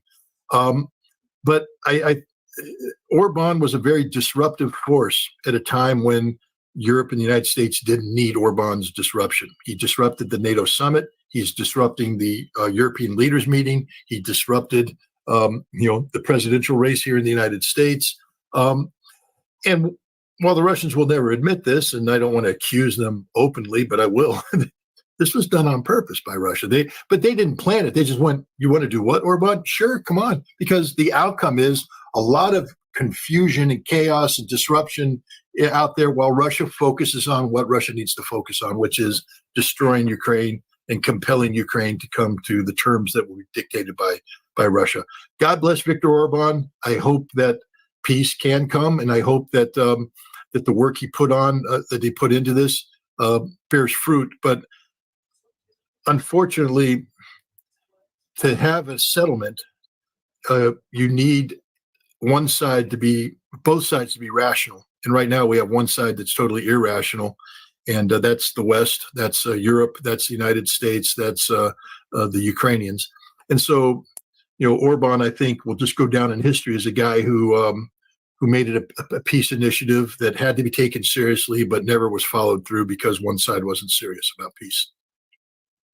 Yeah, and the other dimension with Orban is, he's been vilified in the European Union, the whole European community for the most part, for undertaking a peace mission.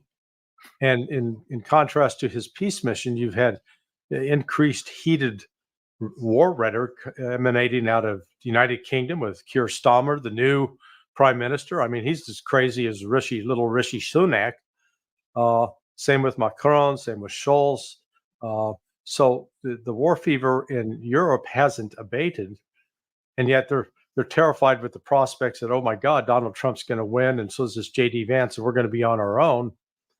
And it's almost amusing listening, to Starmer the other day, just said, "Oh yeah, we're gonna increase our support for Ukraine," and I'm going, with what?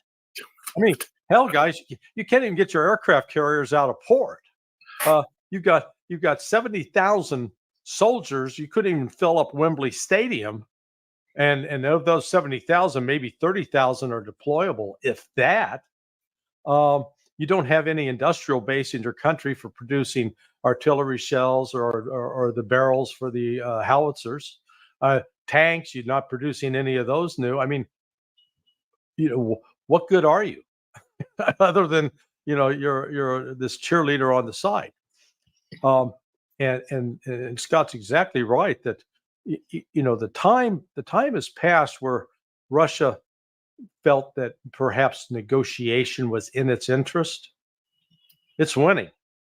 I mean, I anticipate that we're going to see a dramatic increase in Russian operations in August, going into September, because once you get to the end of September and then the muddy season comes in October, I think part of what the Russians are looking at is they're going to be able to push forward and secure positions that when come the muddy season, the Ukrainians are not going to be able to penetrate those. They just will not have the equipment and the ability to maneuver. And it will put Russia both in a stronger position. And then when winter sets in with the power outages that have taken place in Ukraine, they're already not, you already can't find meat and dairy products in the grocery stores because they're all rotting in the heat. Well, the refrigeration won't be a problem come winter because I just put it outside, let it stay cold outside. But then, water pipes freeze. People that live in, multiple story apartment buildings, they're either going to be in really great shape from climbing, 20 flights of stairs a day, or so the possibility of just an entire implosion in Ukraine is going to increase if this goes on into the fall.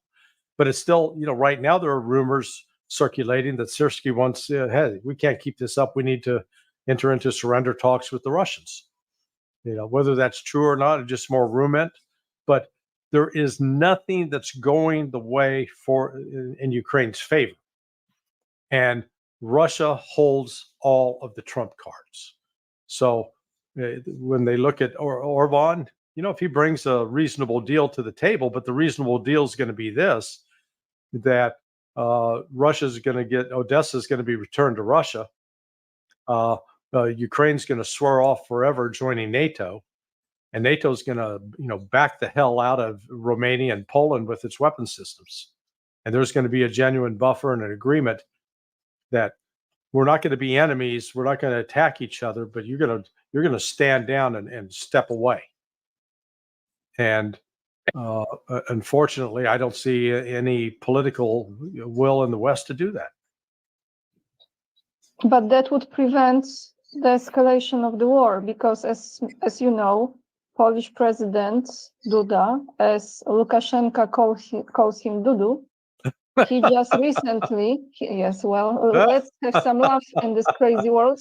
Dudu, he made a statement that after Ukraine, when Russia wins with Ukraine, this is not over.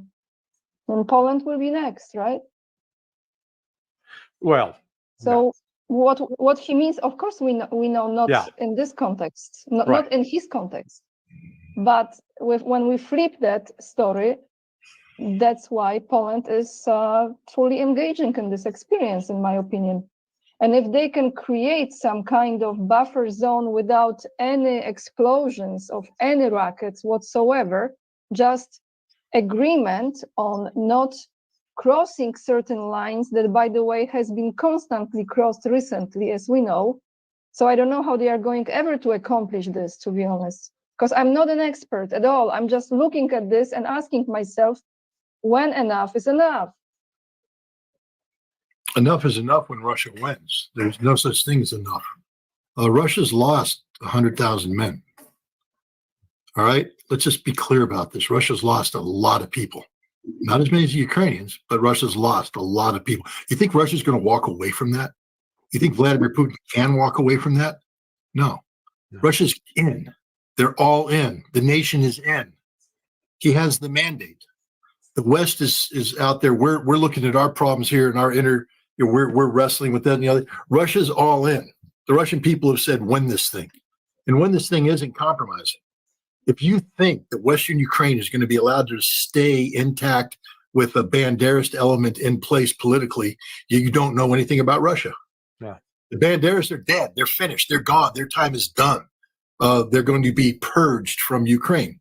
If you think the Zelensky, Russia won't even talk to him. They said, even if you guys want to talk, give us somebody else. Zelensky's out. There will be a new government in place. Russia, if you think Odessa, look, the Ukrainians right now are doing a dance. You know, they just had Ukrainian Navy Day, and we've beaten the Russians in the Black Sea. We've kicked them out of Sevastopol. Yeah, congratulations, guys. So you put everything into making Sevastopol uninhabitable for the Russian fleet, and they moved off to different ports. And, you know, the price you're going to pay is you're going to lose Odessa. The same thing for the idiots who are like, we made Belgorod hell. We're bombing Belgorod. We threatened that. You just lost Kharkov. Guaranteed. Russia will never allow the Ukrainian government to control those two areas ever again because of what they've done. You know, Russia is a place where, you know, the will of the people does matter. It's not a dictatorship. And the people of Russia right now are seething about what has happened out of Odessa. They're seething about what happened against Belgorod. So if you think Putin can walk away from that, you don't know anything about Russia. Yeah. He can't walk away from that, and he can't walk away from the Banderists. The Russians will never allow a situation to continue in Ukraine where the Banderists can take hold, fester, and reemerge. They will be purged. That's how this thing ends. And Russia's willing to go as long as it takes. That's the other thing. We in the West are exhausted. When will it end? It has to come to an end. No, it doesn't. It doesn't have to come to an end. Russia's not operating on a calendar. In fact, if you take a look, and I was shocked when I saw this because the beautiful thing about being an intelligence analyst is on occasion you get it wrong. And I've gotten this one dead wrong. I was there in the summer of 2022, 2023 saying time is not the friend of Russia, that the Russian defense industry won't be able to outproduce the West if the West gets their act together. And dead wrong. The West can't get its act together. Russia has its act together. And Russia's just saying, we don't care about the calendar. They made a decision last year that they bumped their wartime production and all this stuff up to 2027. And now they can go back and change that, but they're ready to rock and roll full strength up until 2027. You know, it's 2024, ladies and gentlemen. Who in the West is talking about 3 more? I mean, we've got idiots saying this is a forever war. You don't know what a forever war is because you don't have the ability to continue it. Russia's in for the win. That's it. If the West doesn't understand it, then that just means the West is going to be led further and further down the path of defeat before they finally wake up. Russia will not compromise. That's my take from and I'm not a Russian, and I'm not. I can't say I haven't talked to highly placed Russians. I have. They haven't said anything quite as emotional and decisive as I have, but because the Russians aren't that way, there's a stoicism to them. But I'm able, I think, to penetrate their stoicism and understand where their intent is. And their intent here is they didn't want to go down this path. That's the first thing you have to understand. This is the last thing they wanted. They did not want this war. But now that that war has been brought to them, they are going to finish it. And this war doesn't end in Ukraine. That doesn't mean that they're going to invade Poland. But understand this.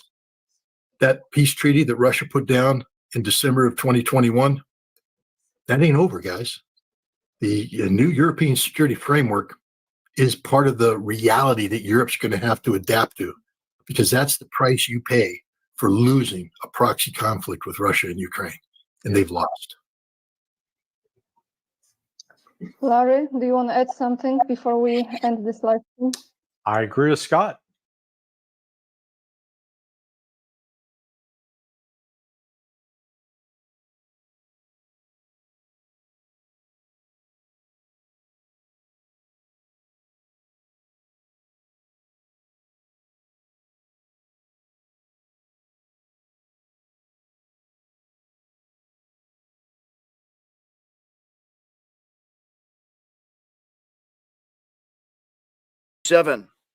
It seems today we have a massive IT outage globally. This is affecting airlines that have grounded flights. This has affected hospitals in New York, California, and banks across the board. They also mentioned there's other disruptions, but don't name exactly what they are. It looks like this is all going back to this CrowdStrike outage, which is part of Microsoft. CrowdStrike is a security apparatus, an American cybersecurity technology firm that provides cloud workload protection and threat intelligence in real time for all these different places. They're saying that there's an issue with the software and that a fix has been deployed. But in the meantime, people are stuck. American Airlines, United, Delta, all asking the FAA for global ground stops on all flights. So off. Long revolutionary salute to my brother Roscoe. He said, hold on. He said, salute King. I get my geopolitical news here on Core Figure TV News Network. Thanks for breaking it down, making it simple and plain. I absolutely appreciate the love, appreciate the donation to the war chest, brother. Revolution is a way of life. Flights stop dead in the tracks as this is ongoing. At least 540 flights in the United States have been canceled. And we're just now starting to hear the grumblings of people complaining that their banks are not working. They can't get money out of the ATMs. Now, I've been warning you about this scenario for a long time. Who's going to get caught when this whole thing comes crashing down with their 401k not cashed out and all these other things that we've warned about? Well, this could be the last beta test warning that we get here large scale when you have something take down the IT sector across the board in all these different places. Well, it seems like a place that could be targeted again or raise some eyebrows at least to what's going on here.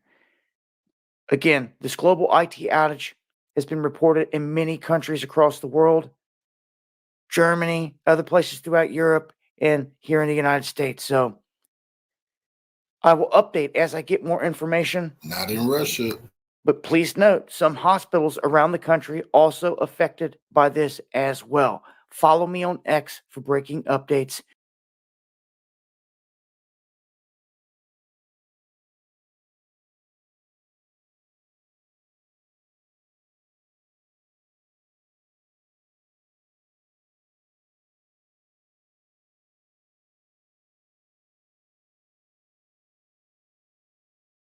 When it comes to the worldwide outage that occurred today, July 19th.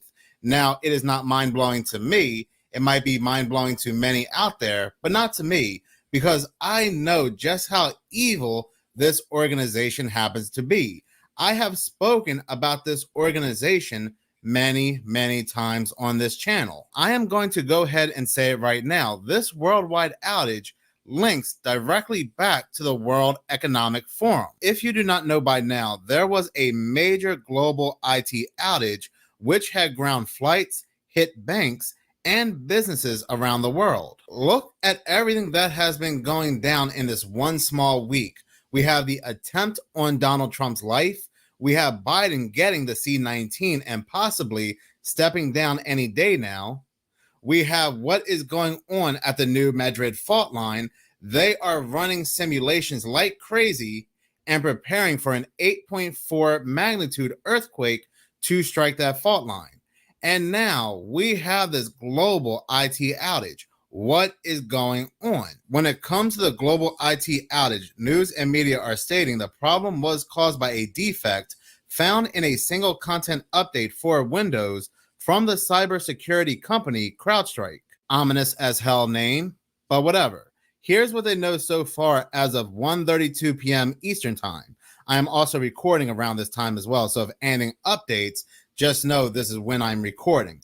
But what they know so far, a major global IT outage is hitting industries across the world, with airlines, banks, shops, and broadcasters affected. Major U.S. airlines have grounded flights, and there are global delays. United, American, and Delta have ordered a global ground stop. Microsoft said it had fixed the issue, but problems still persist, and blue error screens are appearing on public screens across the United States and beyond. Microsoft CEO Satya Nadella released a statement Friday afternoon saying CrowdStrike released an update that began impacting IT systems globally. Nearly 4,300 flights have been canceled worldwide as of 12 p.m. Eastern Time due to the global outage. This equates to 3.9% of all scheduled flights globally. Even early voting for the primaries at certain locations were impacted. Go figure.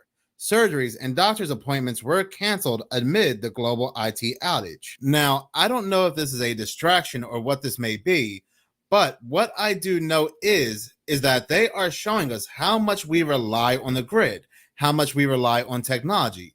If there is one defect in one system, the whole thing comes tumbling down. One defect can affect your office visit with your doctor. It can affect how you vote, how you travel, getting food from the grocery store. Now, some of us may already know that, but it is still a scary reminder how much we rely on the grid. So then, with that being said, what exactly is CrowdStrike? Looking up CrowdStrike, you will come across a World Economic Forum article.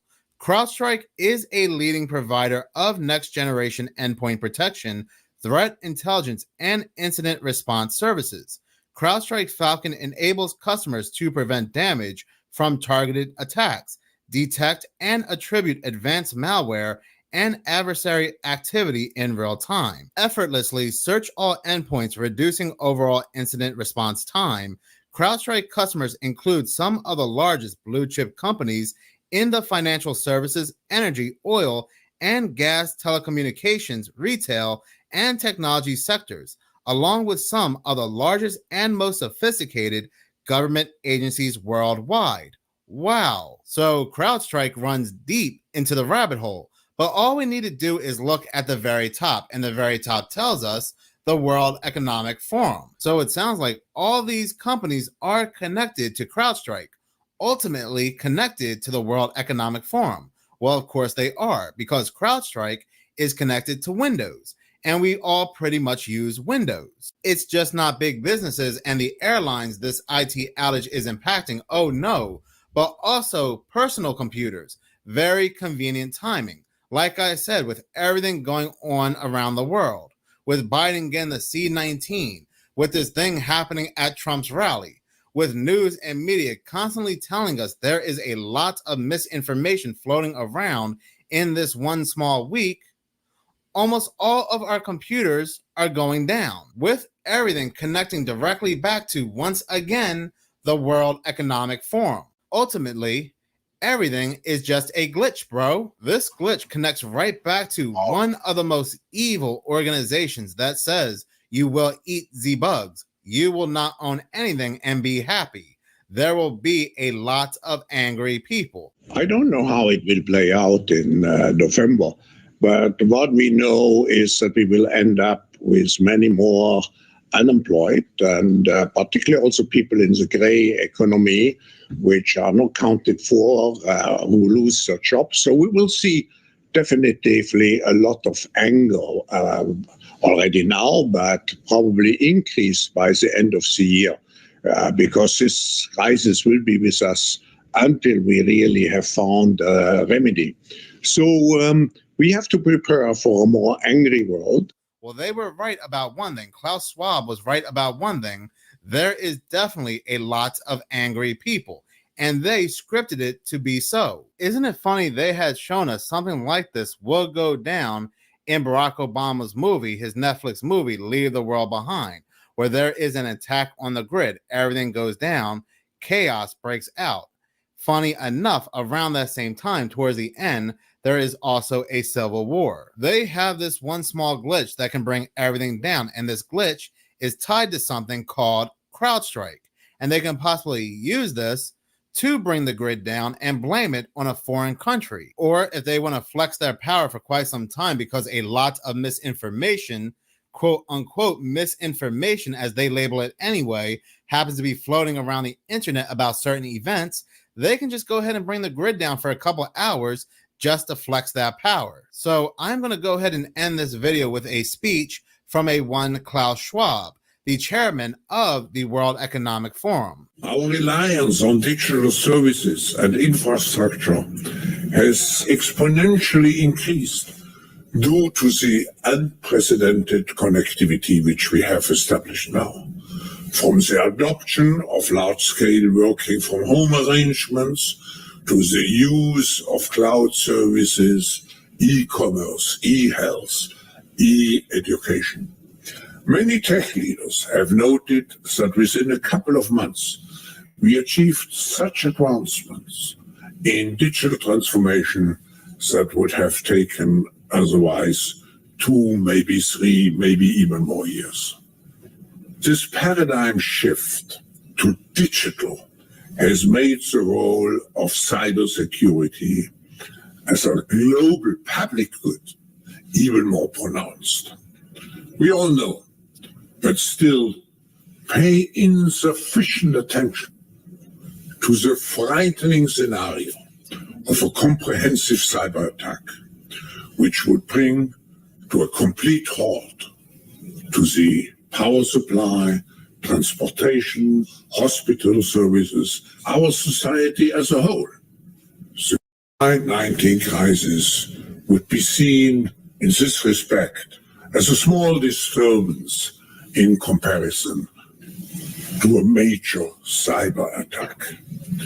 Our existing fragmented global architecture is not fit anymore for purpose in the 21st century. It's high time for a great reset. Change is not happening.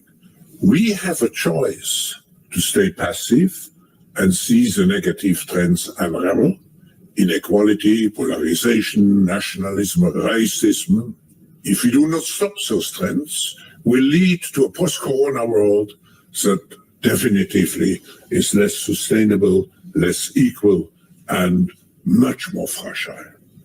On the other hand, we can instead use our time to reimagine our world and build a new social contract. We need a great reset that will shape a much more resilient system for the post-corona era.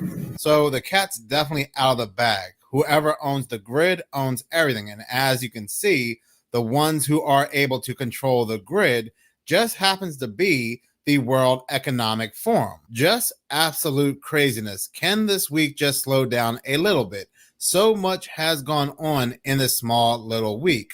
A lot has been planned, a lot has been scripted, and all I can say is, can it just slow down just a little bit so we can catch up?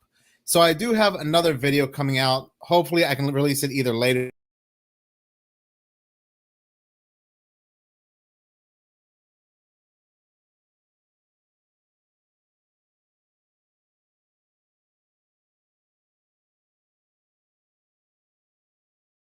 for a massive. I'm going to play a quick news clip from KSDK News. It's about 2 to 3 minutes long. It shows how they are preparing for a massive 8.4 magnitude earthquake striking the New Madrid fault line. The city they are preparing in is St. Louis. That will be very important later on in this video. But as of right now, I'm going to go ahead and play that news clip. It has been nearly 34 years since Ivan Browning's prediction of a massive revolutionary salute to our brother Curtis Mitchell for the 1999 donation to the war chest. Revolution is a way of life, and I absolutely appreciate the love, family salute. Earthquake along the New Madrid Fault on December 3rd, 1990. The false forecast rattled nerves and had many in the St. Louis region preparing for the big one. So what if an 8.4 magnitude earthquake hits St. Louis? This week, local first responders are working with federal partners and the National Guard to put their response to the test. New tonight, Laura Barczewski got to see the action up close. Laura? I did, Mike and Kelly. This is the first of 3 days of training, so you'll be seeing those Army vehicles and helicopters around downtown and even out in St. Charles County until the end of the day Wednesday. Earthquakes are just one of many types of disasters our first responders have to prepare for as both Missouri and Illinois sit along the New Madrid Fault. Certainly the makeup of our city and the metropolitan area as a whole does present us with a lot of opportunities for damage, the need for assessment. We're known for our brick structures. Bricks and earthquakes are not a great match. The U.S. Army National Guard Task Force 46 worked alongside St. Louis Fire, police, and other emergency personnel to respond to lifelike scenarios using mannequins and fake high-rise rescues and even vehicle pileups. The cars are piled up in order to give the urban search and rescue team a chance and opportunity to improve upon their skill set in cutting into cars and extracting patients from vehicles. They also had about 40 volunteers from the community in makeup with different types of fake injuries to go through a triage scenario. So looking at the different types of injuries, being able to sort them or triage them into if they required urgent medical needs, and then where they would go from there. And mock chemical decontamination tents were set up so that first responders could practice running through it themselves and working with civilian actors. For this specific scenario, there was a rail car or series of rail cars that were damaged because of the earthquake, and they released vinyl chloride or some nasty chemicals into the area. St. Louis Emergency Management Commissioner Sarah Russell says doing this kind of training prepares them to keep St. Louisans safe. We get to practice locally and even with some of our state partners on a regular basis, but it's less frequent that we're able to partner and exercise and train alongside of our federal partners. Tomorrow, they'll be working downtown again near Busch Stadium, and they'll also be working on the Mississippi River in St. Charles to assemble a temporary bridge. So if you see mannequins, Army vehicles, and other activity on the river, don't panic. It's all part of the drill. This earthquake striking the New Madrid fault line is not something I just started talking about on this channel. I have been talking about this massive earthquake for months now, even before the April 8th solar eclipse. Now look, I get it. I am not a weather channel. I'm not a channel that monitors these earthquakes. There are channels that do, and they are great at what they do. But what I do happen to cover are patterns, repetitions, things constantly shown to us in news and media. Things constantly shoved into our faces. So then you may be saying this is completely normal. First responders, they do have to practice in case a natural disaster strikes, and they are just practicing now. But the thing is, the government ran multiple simulations at the start of 2024 when it comes to the New Madrid fault line and this earthquake. The government, first responders, and so forth already ran simulations back in February of 2024 around the New Madrid area during Earthquake Preparedness Week. So why randomly out of nowhere are they running simulations again? Are they running drills again? Here's the thing, the New Madrid fault line is now at its most active. Going into 2024, there has been over 177 mini earthquakes. The United States Geological Survey has confirmed that there have already been 177 New Madrid quakes in 2024 so far, and that is a conservative count. The number could be a lot higher. The most powerful earthquake to strike the New Madrid fault line in 2024 was on May 16th. It had been felt in Missouri and felt by hundreds that day. These mini earthquakes are clustering up over the New Madrid fault line, and there is such a thing known as clustering of precursory earthquakes that can occur over just a few months or over a period of decades prior to the major earthquake. The larger the coming earthquake is, the larger the precursors will be, and the longer the period and larger the area occupied by the precursors. So like I said, in the beginning of 2024, out of nowhere, the USGS ran simulations to show the terror of a 7.7 New Madrid quake in Missouri. They are giving us a play-by-play how this earthquake will play out. Carbondale, Illinois, and Clarksville, Tennessee are also both devastated as many buildings crumble. As the shake radius expands, buildings tumble in Jonesboro, Arkansas, and Memphis, Tennessee. The metro area of St. Louis is next when the 7.7 New Madrid quake brings down every building that isn't earthquake-proof. Oklahoma, Kansas, Kentucky will all be impacted. They are running the numbers. I am not making any of this up. They said that there would be an estimated $300 billion in damages, leaving 2.6 million households without power. Thousands would lose their lives instantly. They are crunching the numbers. They are crunching the totals. And what's worse is they now have predictive programming. They now have Hollywood getting involved, showing us the devastating effects of this earthquake striking the New Madrid fault line. This is how we know something is going on, and they're not telling us. They're showing us, but they're not outright telling us. So we have the computer simulations. We have multiple physical simulations being ran around multiple states surrounding the New Madrid fault line.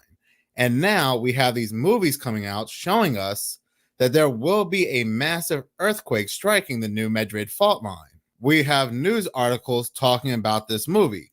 They really want us to see this movie. I am reading this from Yahoo News. Earthquakes destroy Missouri in new Tubi movie. A Tubi original movie called Continental Split dramatizes the threat of the New Madrid fault, which has a 25 to 40% chance of a magnitude 6 or greater earthquake in the next 50 years. Now, I would indeed believe that this earthquake would strike in the next 50 years. A lot of us would still be alive, God willing, if it was not for the fact of weather manipulation, weather modification, that is indeed very real. Yes, the New Madrid fault line is a naturally active fault line.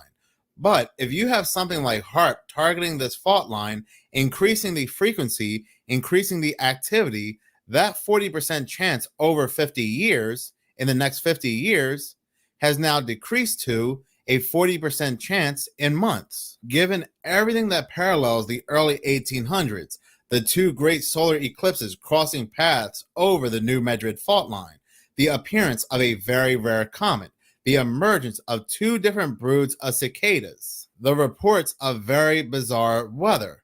All of this had taken place around the exact same time in the early 1800s, 1811, 1812.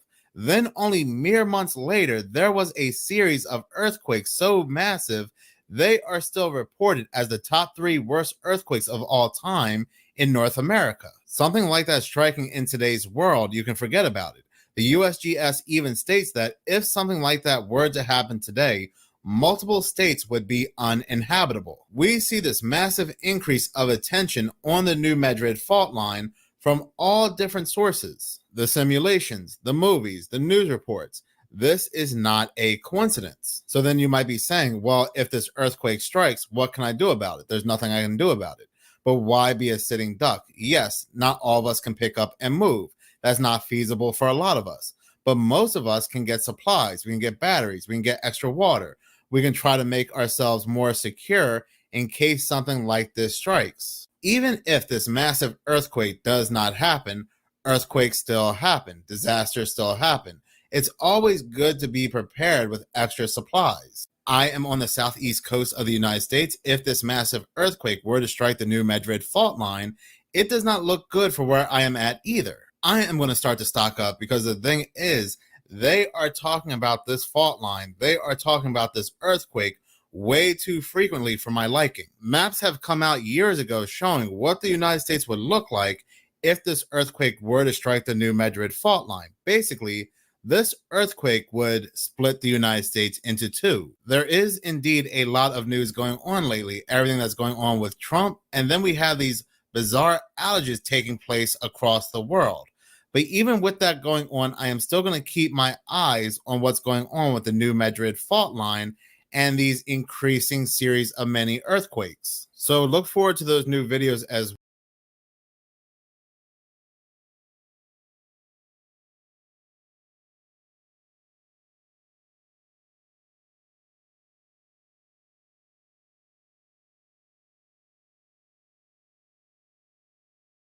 Now, if you have been subscribed to this channel for quite some time now, even before the April 8th solar eclipse, then you will know that I have been saying the New Madrid fault line may experience a devastating earthquake anytime between September 2024 going into 2025. I do believe over multiple videos I have given multiple reasons just as to why we will see a major earthquake strike the New Madrid fault line.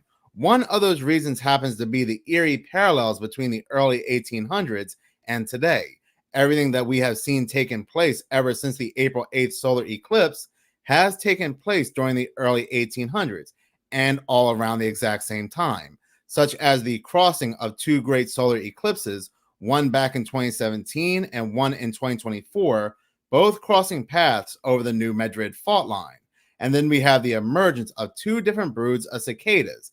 Then we have the appearance of this very rare comet they dubbed the Mother of Dragons. This all taking place once again around the exact same time.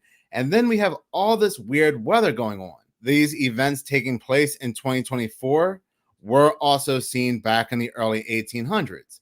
Only a few months later, after they had seen these events taking place, there were a series of massive earthquakes so powerful they are still in the top 3 worst earthquakes when it comes to North America. Now, if you do not want to believe in the parallels, that's fine. But what happens to be very real is the fact that the New Madrid fault line is indeed very, very active. At the start of 2024, only 3 months into 2024, there were reported over 60 earthquakes, and these earthquakes are still occurring today. This fault line, again, is very, very active. But on top of everything else, when Hollywood starts their predictive programming, quote unquote predictive programming, that is when we can sit back and say, aha, something is indeed taking place here and they are not telling us. Well, they are telling us, but they do it in a more ritualistic roundabout way. They put what they need to tell us in their movies and they try to play it off as fiction. So at this point, you're probably like, oh my minutes of horror, you take way too long to get your point across. Spit it out already. What are you trying to tell us? Well, back on July 8th, 2024, there was an article published by Fox 2 Now. This article happens to be titled, Earthquakes Destroy Missouri in New Tubi Movie. That is right, you heard that correctly. That train has arrived right on time. They are making a movie where an earthquake strikes the New Madrid fault line.